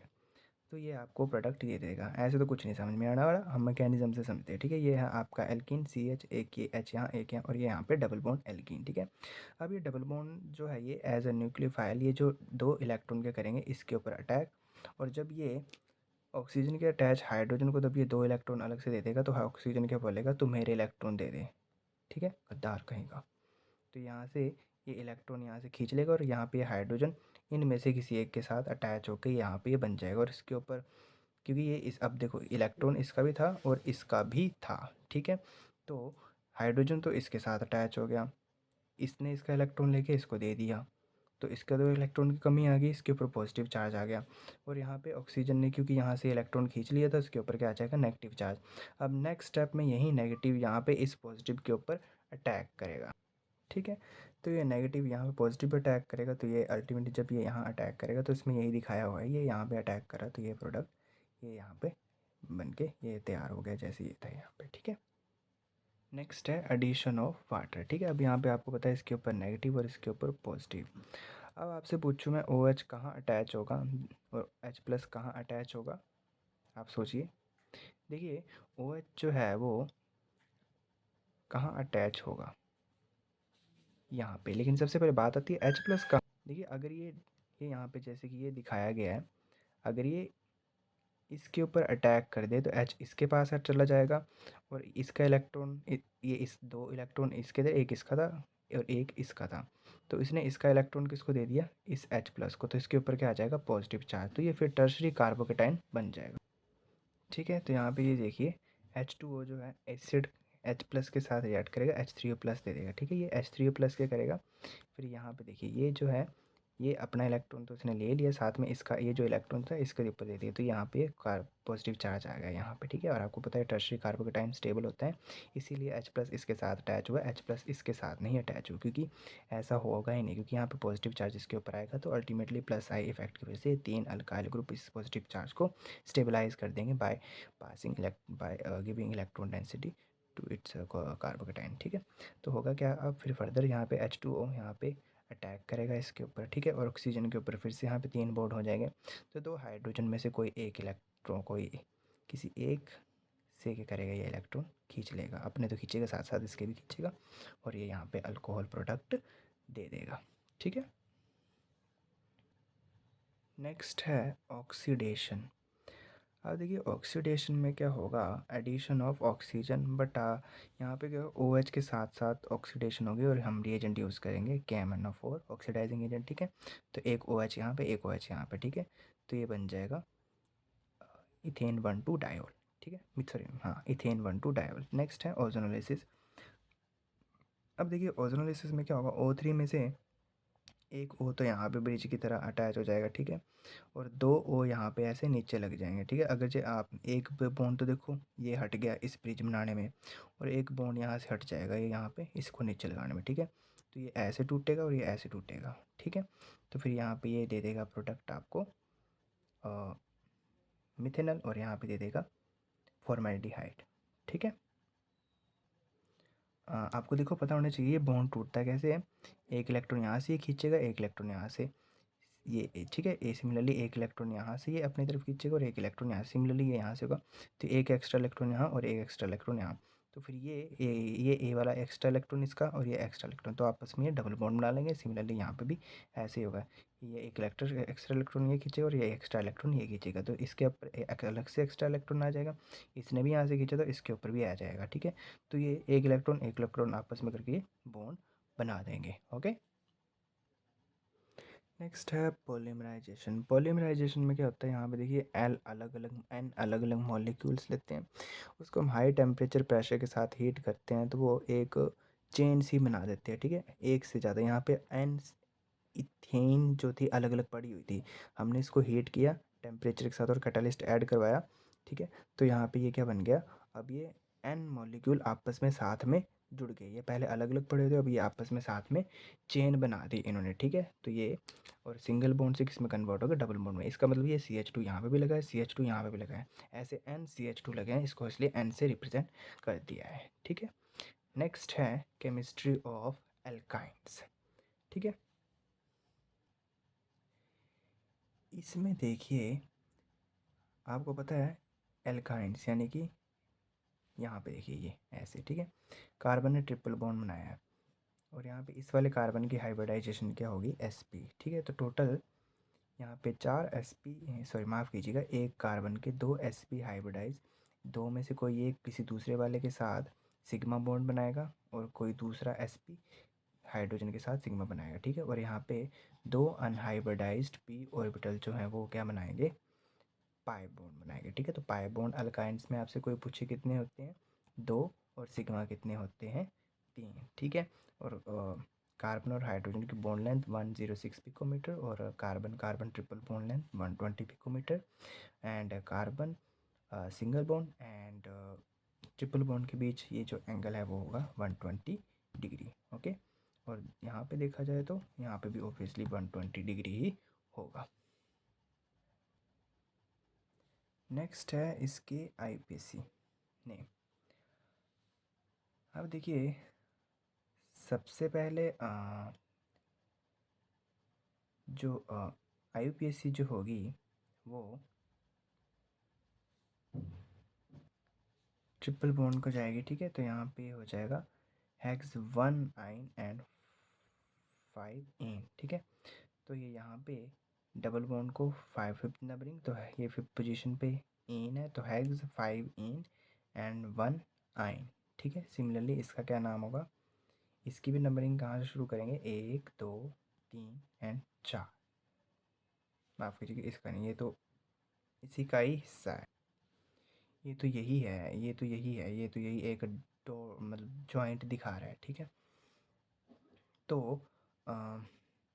1 2 3 3 कार्बन है, तो और थर्ड वाली पे ये साइक्लिक रिंग लगी हुई है, तो इसका नाम हो जाएगा 3 साइक्लोप्रोप, और ये फर्स्ट पोजीशन पे आइन, तो इसका नाम हो जाएगा 3 साइक्लोप्रोप 1 आइन, और इसका नाम क्या हो जाएगा 1 2 3 4, 4 कार्बन है, 4 कार्बन के लिए ब्यूट, एंड सेकंड पोजीशन पे 2 आइन, तो इसका नाम हो जाएगा ब्यूट 1 आइन। इसका नाम आप सोचिए क्या होगा, नेक्स्ट है आइसोमेरिज्म। ठीक है, आइसोमेरिज्म में भी अब फर्स्ट है चेन आइसोमेरिज्म। ठीक है, चेन आइसोमेरिज्म में मैंने क्या कहा था, यहाँ से ये जो मिथाइल ग्रुप जो होता है वो कहाँ आ जाता है, अपनी पोजीशन को ही क्या कर लेता है, चेंज कर लेता है। ठीक है, तो यहाँ पे ये इसके एक अलग से आइसोमर ये बन जाएगा। ठीक है, अब आप ये मत सोचना कि हाँ मिथाइल ग्रुप तुमने यहाँ पे क्यों नहीं लगाया। अरे भाई यहाँ पे देखो ना, यहाँ पे अगर जो आप लगाते तो इस कार्बन के 5 बॉन्ड होते, क्योंकि ऑलरेडी 3 बॉन्ड इसने बना रखे हैं और चौथा ये बनाया है, तो यहाँ पे तो लगना इसका मुश्किल है।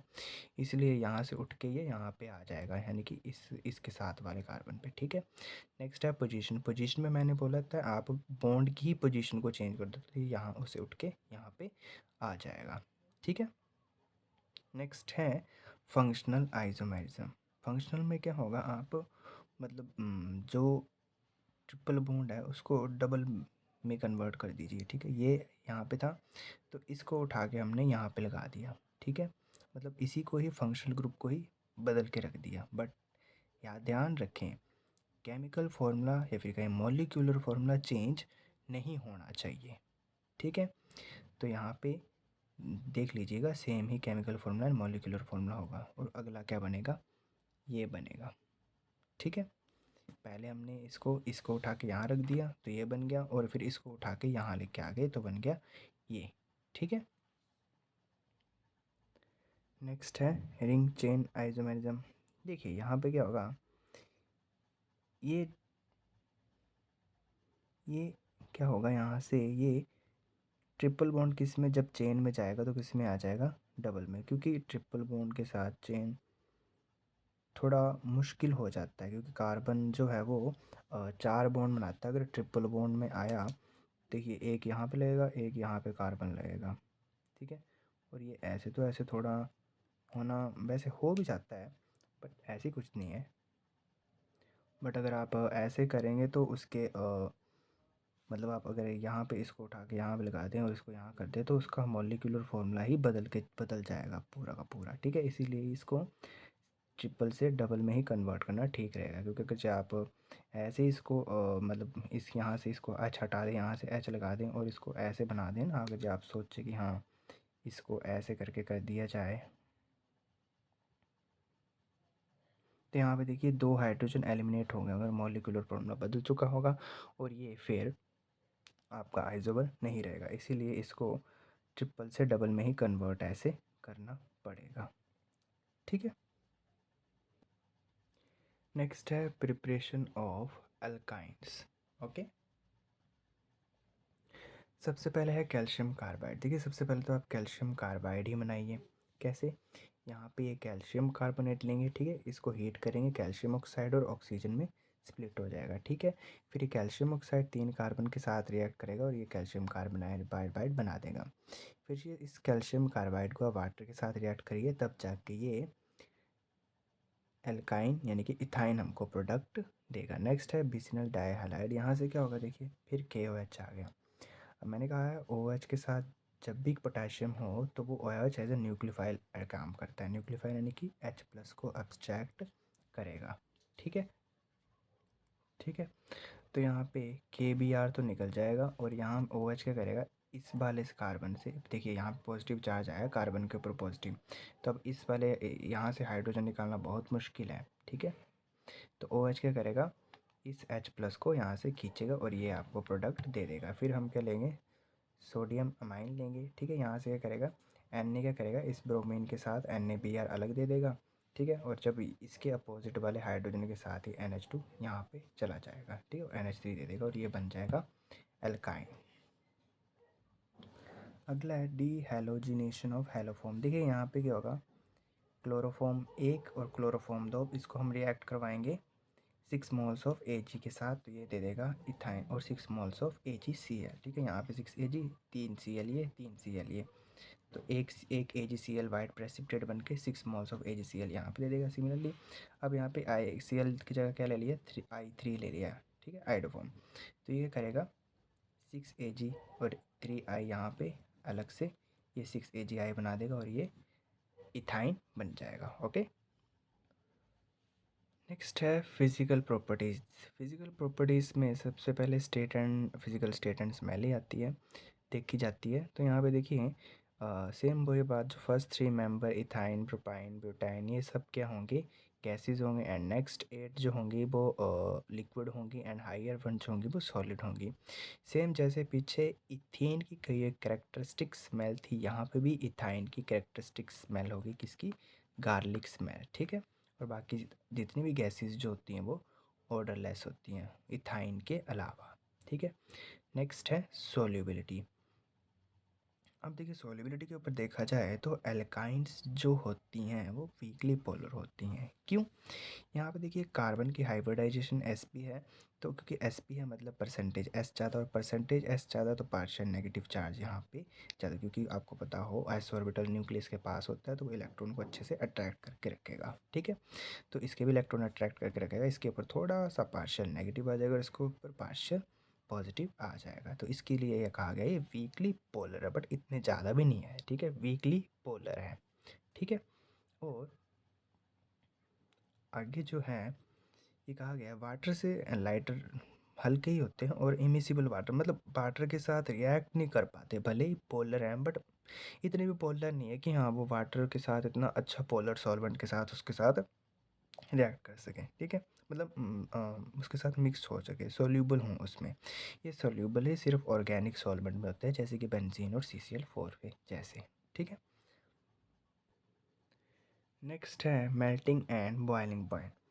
देखिए मेल्टिंग और बॉइलिंग पॉइंट जैसे जैसे मॉलिक्यूलर मास इंक्रीज होगा, ऑब्वियसली बॉइलिंग पॉइंट और मेल्टिंग पॉइंट दोनों के दोनों इंक्रीज होंगे, क्योंकि इनमें क्या होता है, लीनियर स्ट्रक्चर होता है, ठीक है। और लीनियर स्ट्रक्चर होता है तो लीनियर स्ट्रक्चर जो होता है वो थोड़ा क्लोजली पैक्ड स्ट्रक्चर होता है, ठीक है। और पैक्ड स्ट्रक्चर होता है, इसकी वजह से अट्रैक्टिव फोर्सेस भी इंक्रीज हो जाती हैं, सो दैट मॉलिक्यूलर जो माफ़ कीजिएगा, जो बॉइलिंग पॉइंट और मेल्टिंग पॉइंट भी क्या होगा, इंक्रीज हो जाएगा, ओके। नेक्स्ट हैं केमिकल रिएक्शंस। इसमें केमिकल रिएक्शन में सबसे पहले बताया गया है एसिडिक रिएक्ट, ठीक है। आपने पता होगा जब भी किसी हाइड्रोकार्बन को हम मेटल के साथ रिएक्ट करते हैं H2 निकलता है, ठीक है। तो सेम यहाँ पे मेटल क्या करेगा, इस हाइड्रोजन को निकाल के खुद उसकी जगह ले लेगा, ठीक है। और यही नहीं, अभी यहाँ पे क्या होगा, यहाँ से निकल गया, ठीक है, H+ निकल गया, कहीं दूसरा H दिखा तो उसको हटा के वो खुद यहाँ पे लग जाएगा, ठीक है। तो हम सोडियम मेटल नहीं बल्कि इसके बजाय सोडा अमाइड भी ले सकते हैं एज ऑर्गेनिक बेस। वो क्या करेगा, यहाँ से सोडियम को यहाँ पे H दिखेगा, उसको हटा के H यहाँ से निकल जाएगा, H फिर कहाँ लग जाएगा, इस NH2 के साथ, तो वो NH2 फिर H के साथ NH3 बना लेगा, और यहाँ पे H की जगह क्या आ जाएगा, सोडियम आ जाएगा, ठीक है। और फिर यहाँ पे बात ख़त्म नहीं हुई, क्योंकि यहाँ पे हाइड्रोजन ऑलरेडी है, तो सोडियम को फिर दिखेगा कि हाँ इस हाइड्रोजन को हटा के मैं खुद यहाँ पे अटैच हो सकता हूँ, तो फिर ये हाइड्रोजन कहाँ जाएगा, इस NH3 के साथ NH3 के में कन्वर्ट हो जाएगा, ठीक है। अगर यहाँ पे एक ही सपोज करो R ग्रुप है, अब एक ही हाइड्रोजन है, तो ऑब्वियसली अब सोडियम के पास सिर्फ एक ही ऑप्शन है, इसको हटा के वो खुद ही यहाँ पे लग सकता है, और ये वाला हाइड्रोजन यहाँ पे ये NH3 दे देगा, तो ओवरऑल यहाँ पे रिएक्शन स्टॉप हो जाएगा, ठीक है। अगर आपसे पूछा जाए कि एसिडिक स्ट्रेंथ किसकी ज़्यादा होती है, इथाइन, इथीन इथीन या फिर इथेन की, तो सबसे ज़्यादा एसिडिक स्ट्रेंथ होती है इस इथाइन की। क्यों? क्योंकि यहाँ पे परसेंटेज ऑफ एस ज़्यादा, और परसेंटेज ऑफ एस ज़्यादा है तो आपको पता होगा जो एस ऑर्बिटल न्यूक्लियस के पास होता है। तो अब देखिए यहाँ पे क्या करेगा, ये जो है इलेक्ट्रॉन को अपनी तरफ अट्रैक्ट कर लेगा, और अगर ये इलेक्ट्रॉन को यहाँ से अपनी तरफ अट्रैक्ट कर लेगा तो इसके ऊपर पार्शियल पॉजिटिव, यहाँ पे इसके ऊपर पार्शियल नेगेटिव, तो धीरे धीरे क्या होगा, H+ यहाँ से निकल जाएगा। तो यही तो होता है एसिडिक, मतलब H+ रिलीज़ करना, ठीक है। तो ये अच्छे से H+ रिलीज़ कर लेगा एज वी कम्पेयर टू इस दिस एंड दिस, ठीक है। और अगर जो आपसे पूछा जाए वाटर और इसमें किस सबसे ज़्यादा एसिडिक कौन होता है, तो वो होता है वाटर, क्योंकि यहाँ पे देखिए प्योर इलेक्ट्रोनेगेटिव एलिमेंट अटैच है, तो वो तो इलेक्ट्रोनेगेटिव एलिमेंट तो वैसे ही इलेक्ट्रॉन को खींचने में माहिर होते हैं, ठीक है। तो इसलिए इसका सबसे, बट यहाँ पे sp है, बट यहाँ पे इलेक्ट्रोनेगेटिव जो है वो डोमिनेट कर जाता है sp के कंपैरिजन में, ठीक है। तो ये थी ओवरऑल यहाँ पे सीरीज लिखी हुई, ठीक है। नेक्स्ट केमिकल रिएक्शन है एडिशन ऑफ डाईहाइड्रोजन, यानी कि H2 के साथ रिएक्शन, ठीक है। अब यहाँ पे देखिए हम H2 और प्लेटिनियम निकल के साथ ही कर रहे हैं, तो यहाँ पे एक H यहाँ ऐड होगा, फिर ये इथाइन एल्कीन बन जाएगा, फिर एक H यहाँ ऐड होगा, तो ये बन जाएगा आपका एल्केन, ठीक है। इसको आप methods of preparation alkane alkene की भी लिख सकते हो। नेक्स्ट है एडिशन ऑफ हैलोजेंस। अब देखिए Br2 के साथ एक Br यहाँ ऐड होगा, एक Br यहाँ ऐड होगा, तो ये प्रोडक्ट दे देगा, ठीक है। फर्दर Br2 के साथ एक यहाँ पे और एक यहाँ पे, तो ये प्रोडक्ट मिल जाएगा, ठीक है। नेक्स्ट है एडिशन ऑफ हैलोजन हैलाइड, ठीक है। अब देखिए यहाँ पे ये एल्काइन इस H प्लस के ऊपर अटैक करेगा। वही बात आ गई, H प्लस यहाँ पे अटैच हो, यहाँ पे H प्लस यहीं अटैच होगा, क्योंकि फिर पॉजिटिव चार्ज यहाँ पे आएगा और पॉजिटिव चार्ज यहाँ पे आएगा, तो ये कार्बन सेकेंडरी कार्बन बन जाएगा और सेकेंडरी कार्बन ज़्यादा स्टेबल होता है, ठीक है। ऑब्वियसली फिर Br के पास यही मौका है कि यही इसके पास ऑप्शन बचता है, यहीं पर वो अटैक करेगा, ठीक है। फर्दर रिएक्शन यहाँ पे स्टॉप नहीं होगी, क्योंकि यहाँ पे अल्काइन एल्कीन है, यानी कि पाई बॉन्ड है, तो पाई बॉन्ड इस H प्लस के ऊपर अटैक करेगा, ठीक है। और H प्लस इसके पास अटैच हो जाएगा, फिर ब्रोमीन इसी के पास अटैच हो जाएगा, ठीक है। नेक्स्ट है एडिशन ऑफ वाटर। सेम यहाँ पे यही होगा। यहाँ पे देखिए H ये इलेक्ट्रॉन क्या करेगा, इस H प्लस को यहाँ पे डोनेट कर देगा और यहाँ से ऑक्सीजन क्या करेगा, इलेक्ट्रॉन अपनी तरफ अट्रैक्ट कर लेगा, तो OH नेगेटिव बन जाएगा यहाँ पे, ठीक है। और यहाँ पे H इसके साथ अटैच हो गया, यहाँ पे H ये जो क्या बन जाएगा, CH3 CH और CH2, यहाँ पे इसके ऊपर क्या आ गया, पॉजिटिव चार्ज, और OH नेगेटिव करेगा इस पॉजिटिव चार्ज के ऊपर अटैक, और यहाँ पे ये बन जाएगा, ठीक है। फिर क्या होगा, यहाँ पे आगे आइसोमराइजेशन होगी, यानी कि AH यहाँ आ जाएगा, फिर ये डबल बॉन्ड यहाँ शिफ्ट हो जाएगा, ठीक है। नेक्स्ट है पॉलीमराइजेशन। देखिए पॉलीमराइजेशन जो है वो दो पार्ट्स में डिवाइड किया गया है, लीनियर पॉलीमराइजेशन एंड साइक्लिक में। लीनियर में क्या होगा, देखिए अब ये यहाँ पे ट्रिपल बॉन्ड जो N है, ये N क्या करेंगे, फिर मैंने क्या कहा था पिछली बार आपने देखा, जो एल्कीन जो था वो एल्केन में कन्वर्ट हो गया था, अब ये एल्काइन एल्कीन में कन्वर्ट होगा, ठीक है। ये CH2 यहाँ CH, ये CH फर्दर एक CH के साथ यहाँ, फिर आगे ऐसे ऐसे, तो इसको मैंने N से रिप्रेजेंट कर दिया है, ठीक है।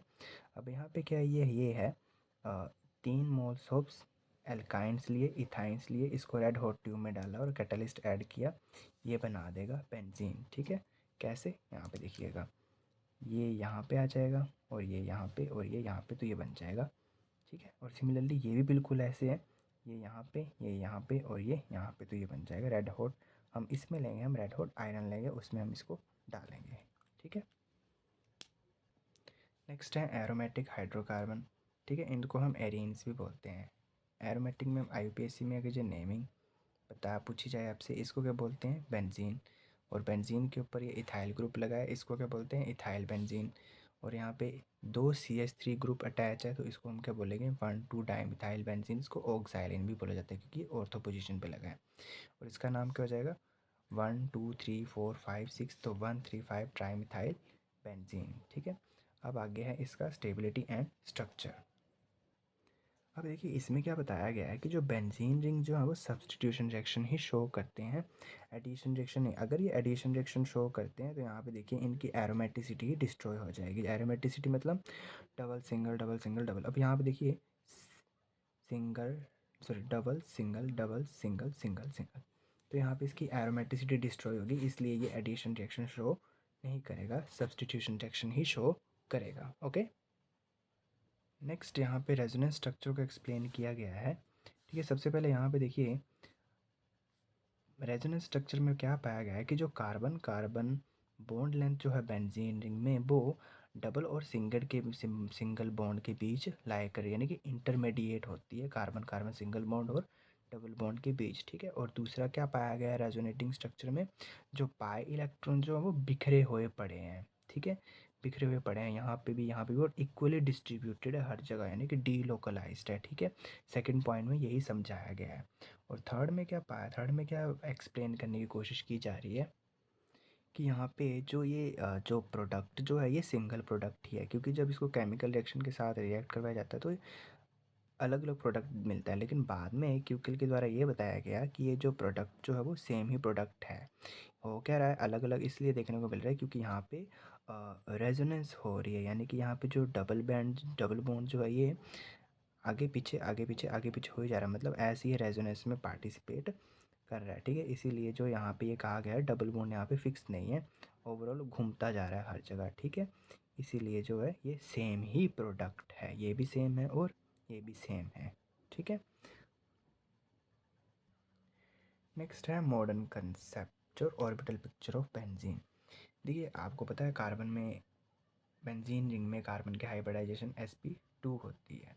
ठीक है, तो यहाँ पे भी ये sp2, यहाँ पे भी sp2। ठीक है, यहाँ पे एक एक कार्बन अपने दो sp2 हाइब्रिडाइज अलग अलग कार्बन के साथ शेयर कर रहा है। ठीक है, और एक बचा हुआ हाइड्रोजन के साथ, तो ये यहाँ पे सिग्मा बॉन्ड यहाँ पे रिप्रेजेंट कर रहा है, ये भी सिग्मा, ये भी सिग्मा, एंड सो यहाँ पे सिग्मा बॉन्ड दिखाया गया है। ठीक है, फिर इसको ऑर्बिटल में एक लाइन में कन्वर्ट करके दिखाया गया है, और यहाँ पे ये p ऑर्बिटल्स यहाँ पे शो किए गए हैं। ठीक है, अनहाइब्रिडाइज्ड p ऑर्बिटल, और ये further unhybridised p orbital pi bond में पाई बॉन्ड बना रहे हैं। ठीक है, उसमें काम आ रहे हैं अन, जैसे कि देखिए ये ऐसे, तो यहाँ पे ये क्या दिखाया गया, ये अनहाइब्रिडाइज्ड, ये यहाँ पे ऐसे दिखा रहे होंगे, और ये ऐसे और ये ऐसे। ठीक है, और जब हम ये डबल बॉन्ड जब यहाँ पे आ जाएगा, और ये यहाँ पे और ये यहाँ पे, तो मैंने कि ऐसा बन जाएगा, तो फिर ये वाले कहाँ शिफ्ट हो जाएंगे, यहाँ पे, और ये वाले कहाँ शिफ्ट हो जाएंगे, यहाँ पे, और ये यहाँ पे शिफ्ट हो जाएंगे। ठीक है, अब इन देखते हैं इनका रेजोनेंस हाइब्रिड कैसा होगा।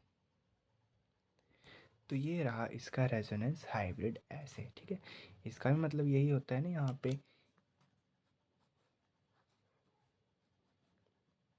ऐसे मतलब इक्वली डिस्ट्रीब्यूटेड होते हैं।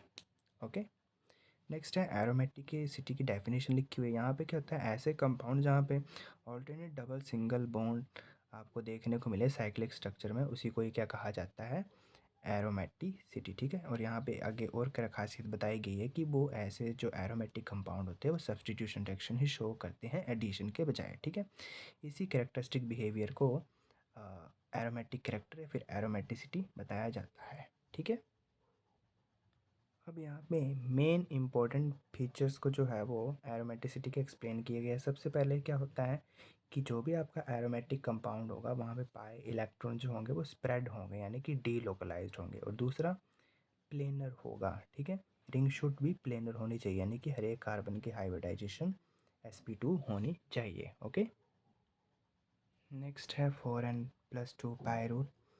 ठीक है, यहाँ पे जो पाई इलेक्ट्रॉन क्लाउड जो होंगे उसमें टोटल इतने पाई इलेक्ट्रॉन होने चाहिए। ठीक है, तो एरोमेटिसिटी के लिए मॉलिक्यूल आपका प्लेनर होना चाहिए और साइक्लिक होना चाहिए। ठीक है, और उसमें 4n+2 पाई इलेक्ट्रॉन होना चाहिए। 4n2+पाई मतलब अगर आप यहाँ पे n की वैल्यू 1 पुट करो तो टोटल पाई इलेक्ट्रॉन कितने हो गए, 6 इलेक्ट्रॉन, 6 पाई इलेक्ट्रॉन। एन की वैल्यू यहाँ पे 2 पुट करो तो टोटल 10, एन की वैल्यू 3 तो टोटल 14। तो मतलब किसी में अगर जो 6 पाई और 10 पाई और 14 पाई एंड सो ऑन ऐसे इलेक्ट्रॉन होंगे तो वो क्या होगा, एरोमेटिक होगा। ठीक है, तो जैसे आप यहाँ पे देखिए 6 पाई इलेक्ट्रॉन, यस एरोमेटिक। यहाँ पे गिनिए 10 पाई, यस एरोमेटिक। यहाँ पे देखिए 6 पाई, यस एरोमेटिक, बट यहाँ पे 4 है तो ये एरोमेटिक नहीं होगा। नेक्स्ट है मेथड्स ऑफ प्रिपरेशन। देखिए यहाँ पे 3 मोल्स ऑफ इथाइल लेंगे, इसको रेड हॉट ट्यूब में डालेंगे, ये सिंगल ट्रिपल बॉन्ड में से एक यहाँ शिफ्ट होगा, ये एक यहाँ शिफ्ट होगा और एक यहाँ शिफ्ट होगा, ये बन जाएगा बेंजीन। ओके,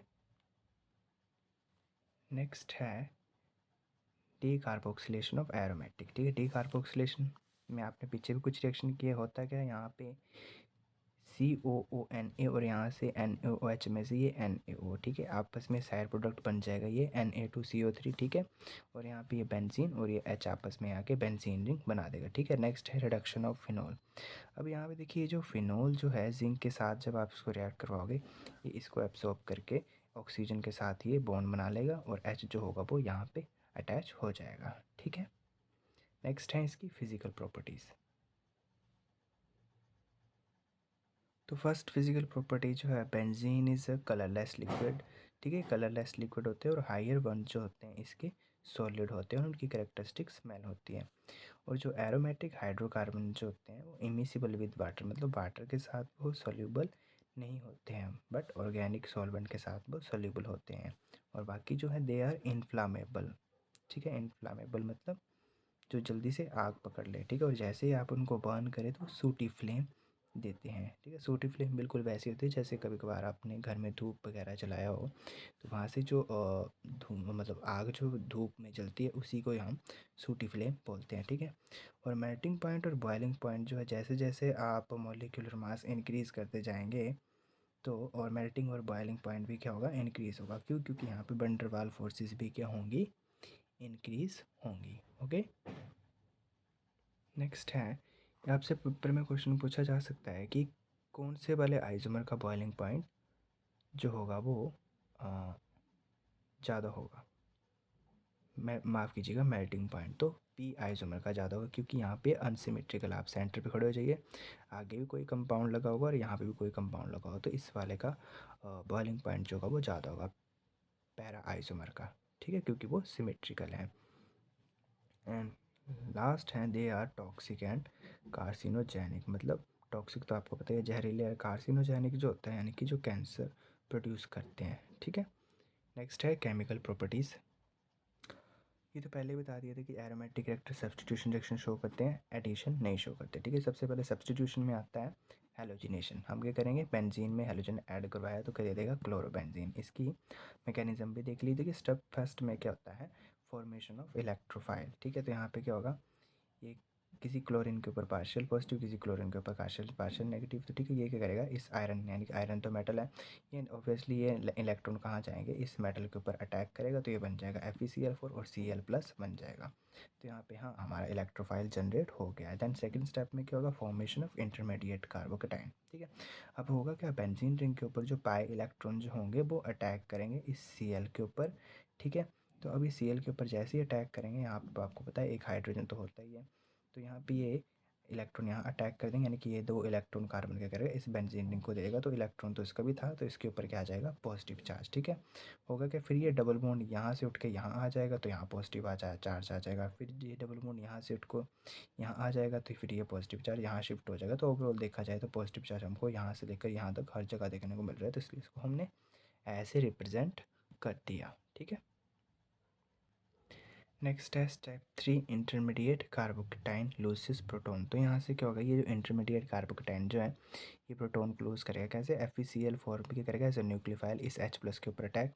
तो H क्या करेगा, जिस भी क्लोरीन जो 2 Cl लिए थे ना, उसको एक क्लोरीन ने इसके साथ बॉन्ड बनाया था, तो ये H उसी Cl के साथ बॉन्ड बना के HCl दे देगा और FeCl3 बन जाएगा, ठीक है। और ये जो Cl जो है ये यहाँ पे रह के क्लोरोबेंजीन दे देगा, ठीक है। नेक्स्ट है नाइट्रेशन। नाइट्रेशन में क्या होगा, बेंजीन को हम कंसनट्रेटेड HNO3 और H2SO4 के साथ रिएक्ट करवाएंगे, तो ये क्या देगा, नाइट्रोबेंजीन, ठीक है। इसका मैकेनिज्म भी देख लेते हैं।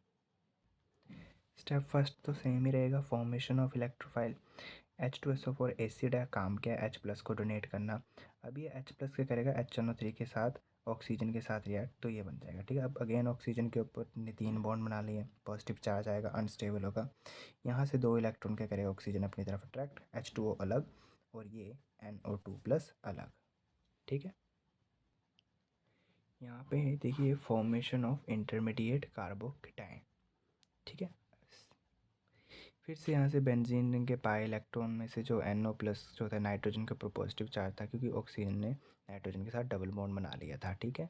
तो ये यहाँ पे इसके ऊपर अटैक करेगा, ठीक है। तो यहाँ पे पॉजिटिव चार्ज आ जाएगा, क्योंकि इसका भी इलेक्ट्रॉन था, तो इसके इस कार्बन ने इसका इलेक्ट्रॉन इसको दे दिया, इसके ऊपर पॉजिटिव चार्ज। इस पॉजिटिव चार्ज को स्टेबलाइज करने के लिए ये डबल बॉन्ड उसके यहाँ से उसके यहाँ आ जाएगा, तो फिर यहाँ पे पॉजिटिव चार्ज यहाँ शिफ्ट हो जाएगा, सिमिलरली ये यहाँ पे चला जाएगा, तो फिर ये यहाँ पे जो इंटरमीडिएट कार्बोकेटाइन बन जाएगा, ठीक है।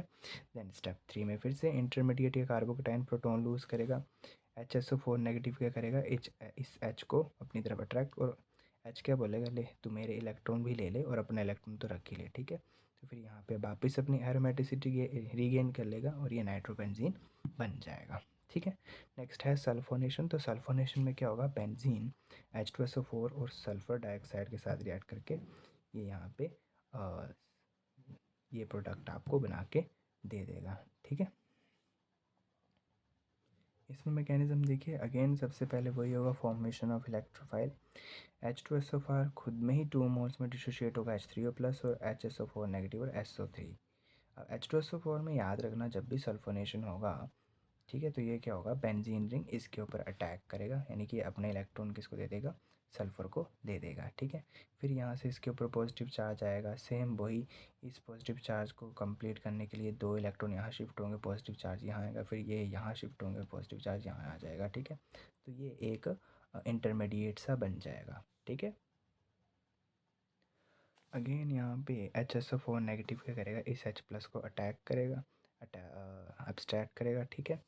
तो हो गया, होगा क्या, यहाँ से ये रिएक्शन फास्ट और H2SO4 बन जाएगा और ये सल्फोनिक ये बन जाएगा, ठीक है। तो होगा क्या, फिर SO4 के नेगेटिव, इसके ऊपर नेगेटिव चार्ज तो है ही है, तो H3O में से H इसके साथ अटैच हो जाएगा H+ और H वाटर एज बन निकल जाएगा साइड प्रोडक्ट, ठीक है। और यहाँ पे ये बेंजीन सल्फोनिक एसिड बन जाएगा, ठीक है। नेक्स्ट है फ्रिडल क्राफ्ट अल्काइलेशन। ये रिएक्शन इंपॉर्टेंट है। होगा क्या, यहाँ पे बेंजीन क्लोरोमेथीन के साथ रिएक्ट करेगा और ये मिथाइल बेंजीन या फिर कह लो उसको टोल्यूइन आपको मिल जाएगा, साथ में HCl साइड प्रोडक्ट मिल जाएगा, ठीक है। तो स्टेप 1 क्या है, स्टेप 1 में देखिए सबसे पहले फॉर्मेशन ऑफ इलेक्ट्रोफाइल, ठीक है। तो होगा क्या, यहाँ से क्लोरीन अपने इलेक्ट्रॉन खींचेगा, ठीक है, और ये इसके ऊपर अटैक करेगा तो ये AlCl4 नेगेटिव बन जाएगा, ठीक है। और यहाँ पे ये methyl as a carbo electrophile बन जाएगा फिर, ठीक है। वही रिएक्शन जो पीछे करते आ रहे हैं, यहाँ पे बेंजीन रिंग के ऊपर जो पाई इलेक्ट्रॉन जो है ये इसके वो दे देगा और इसके ऊपर अगेन पॉजिटिव चार्ज यहाँ आ जाएगा, फिर वही सारा रेजोनेटिंग स्ट्रक्चर और ये कॉम्प्लेक्स यहाँ पे इंटरमीडिएट बन जाएगा, ठीक है।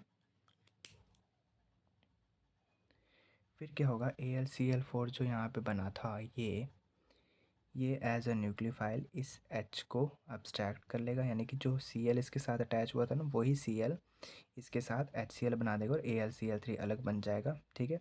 और ये यहाँ पे टोल्यूइन आपका प्रोडक्ट बन जाएगा। नेक्स्ट है फ्रिडल क्राफ्ट एसाइलेशन। यहाँ पे देखिए ये एसाइलेटेड प्रोडक्ट ये, ठीक है। और AlCl के साथ ये एसीटोन हमको दे देगा और HCl, ठीक है। इसका मैकेनिज्म देख लेते हैं। और ये अलग से है एक एसिटिक एनहाइड्राइड, सेम यही एसीटोन देगा। होगा क्या, देखिए यहाँ पे स्टेप 1 में वही फॉर्मेशन ऑफ इलेक्ट्रोफाइल, ठीक है। ये Cl नेगेटिव इसके साथ AlCl4 नेगेटिव बना देगा और यहाँ पे Cl ने अपना इलेक्ट्रॉन तो ले लिया, साथ में इसका भी ले लिया, इसके ऊपर इसकी वजह से पॉजिटिव चार्ज आ गया, ठीक है। अब स्टेप 2 में क्या है, स्टेप 2 में क्या आएगा, फॉर्मेशन ऑफ इंटरमीडिएट कार्बोकेटाइन, ठीक है। सेम यहाँ पे बेंजीन का पाई इलेक्ट्रॉन इसको इलेक्ट्रॉन दे देगा, इसने अपना इलेक्ट्रॉन दे दिया, साथ में इसका भी दे दिया, इसके ऊपर अगेन पॉजिटिव चार्ज आ गया। इस पॉजिटिव चार्ज को स्टेबलाइज करने के लिए दो डबल जो ये डबल बॉन्ड जो था ये उठ के यहाँ आ जाएगा, ठीक है। फिर पॉजिटिव चार्ज यहाँ आ जाएगा, फिर इसको स्टेबलाइज करने के लिए ये यहाँ आएगा, फिर पॉजिटिव चार्ज यहाँ आ जाएगा, ठीक है। और ये अनस्टेबल ये एक रेजोनेंट हाइब्रिड सा बन जाएगा, ठीक है। स्टेप 3 है इंटरमीडिएट कार्बोकेटाइन लूसेस H+, ठीक है। अब AlCl4 में क्या करेगा, Cl जो था इस H+ के साथ रिएक्ट करके HCl दे देगा और यहाँ पे ये इलेक्ट्रॉन H+ डोनेट करके चला जाएगा, छोड़ के चला जाएगा, तो ये यहाँ पे फिर से अपनी एरोमेटिसिटी रीगेन कर लेगा और ये एसीटोन बन जाएगा और AlCl3 साइड प्रोडक्ट मिल जाएगा। ये देखिए और पार्ट में इसका रिएक्शन था, ये था आपका एसीटोएस्टेट, ठीक है। ये देखिए यहाँ पे क्या होगा, ऑक्सीजन क्या करेगा, यहाँ से एक इलेक्ट्रॉन खींच लेगा, ठीक है। इसने अपना इलेक्ट्रॉन खींचा, साथ में इसका भी खींचा, इसके ऊपर नेगेटिव चार्ज आ गया, एक एक्स्ट्रा इलेक्ट्रॉन मिल गया, इसके ऊपर पॉजिटिव आ गया, ठीक है। फिर वही पुराना रिएक्शन जो कम करते आए हैं वही ये यहाँ पे हुआ, ठीक है। फिर स्टेप 3 में क्या हुआ, ये एसीटेट जो थे एज ए न्यूक्लियोफाइल यहाँ पे बेस क्या करेगा, यहाँ पे इस H+ को खींचेगा, ये अपने इलेक्ट्रॉन इसको दे देगा और ये यहाँ पे इलेक्ट्रॉन ये अपना भी और इस कार्बन का भी इलेक्ट्रॉन इसको मिल जाएगा, वापस अपनी एरोमेटिसिटी रीगेन कर लेगा और यहाँ पे ये एसिटिक एसिड मिल जाएगा, ठीक है। इथेनॉइक एसिड मिल जाएगा। नेक्स्ट है एडिशन रिएक्शन। जब कभी भी आप बेंजीन में रिडक्शन करें तो यहाँ पे H यहाँ हर जगह ऐड हो जाएगा और साइक्लोहेक्सेन मिल जाएगा, ठीक है।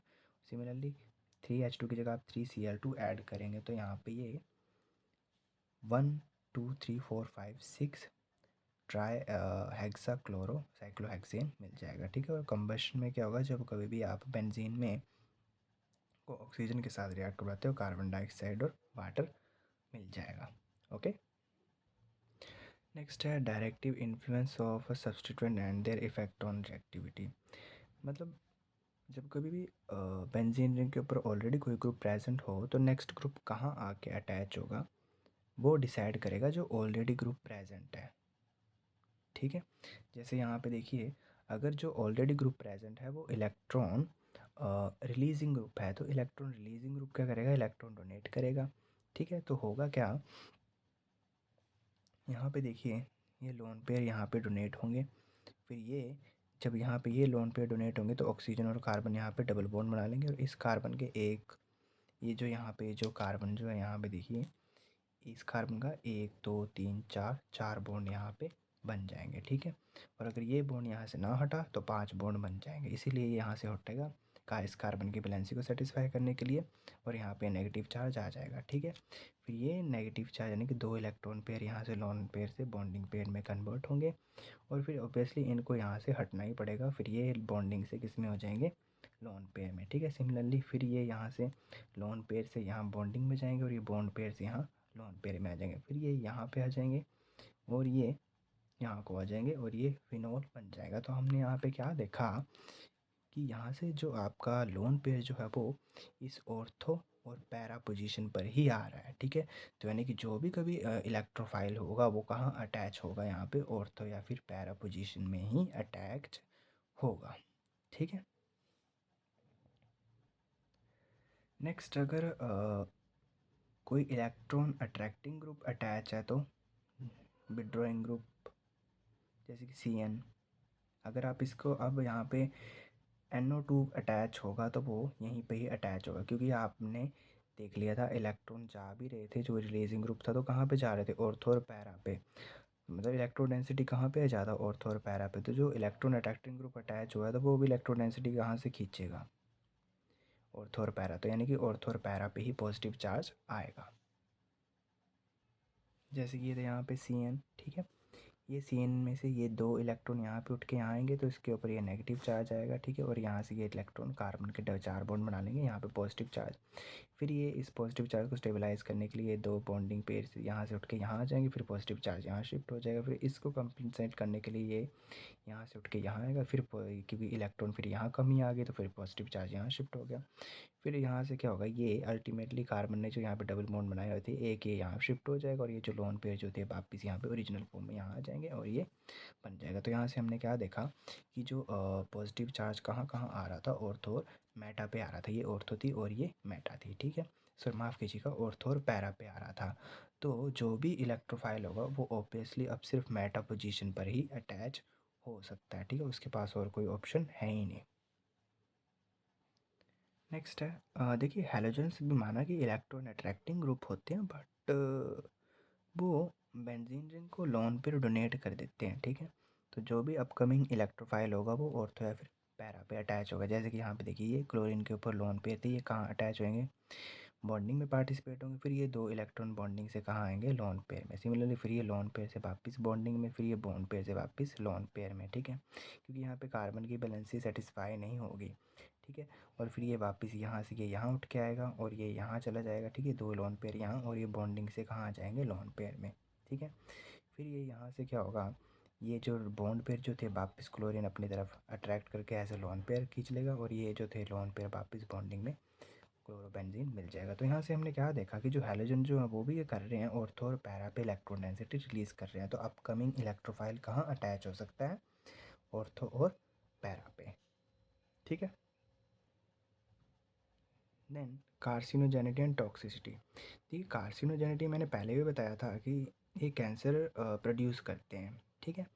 तो जब भी कभी दो से ज़्यादा बेंजीन रिंग फ्यूज़ होंगी एक दूसरे के साथ, जैसे कि यहाँ पे ये दिखाया गया है, तो वो हमेशा कभी भी आप उनको जलाएंगे तो वो क्या प्रोड्यूस करेंगे, कैंसर प्रोड्यूस करेंगे, ठीक है, क्योंकि उनके जो बर्न करते हैं तो कैंसर वाले जो होते हैं वो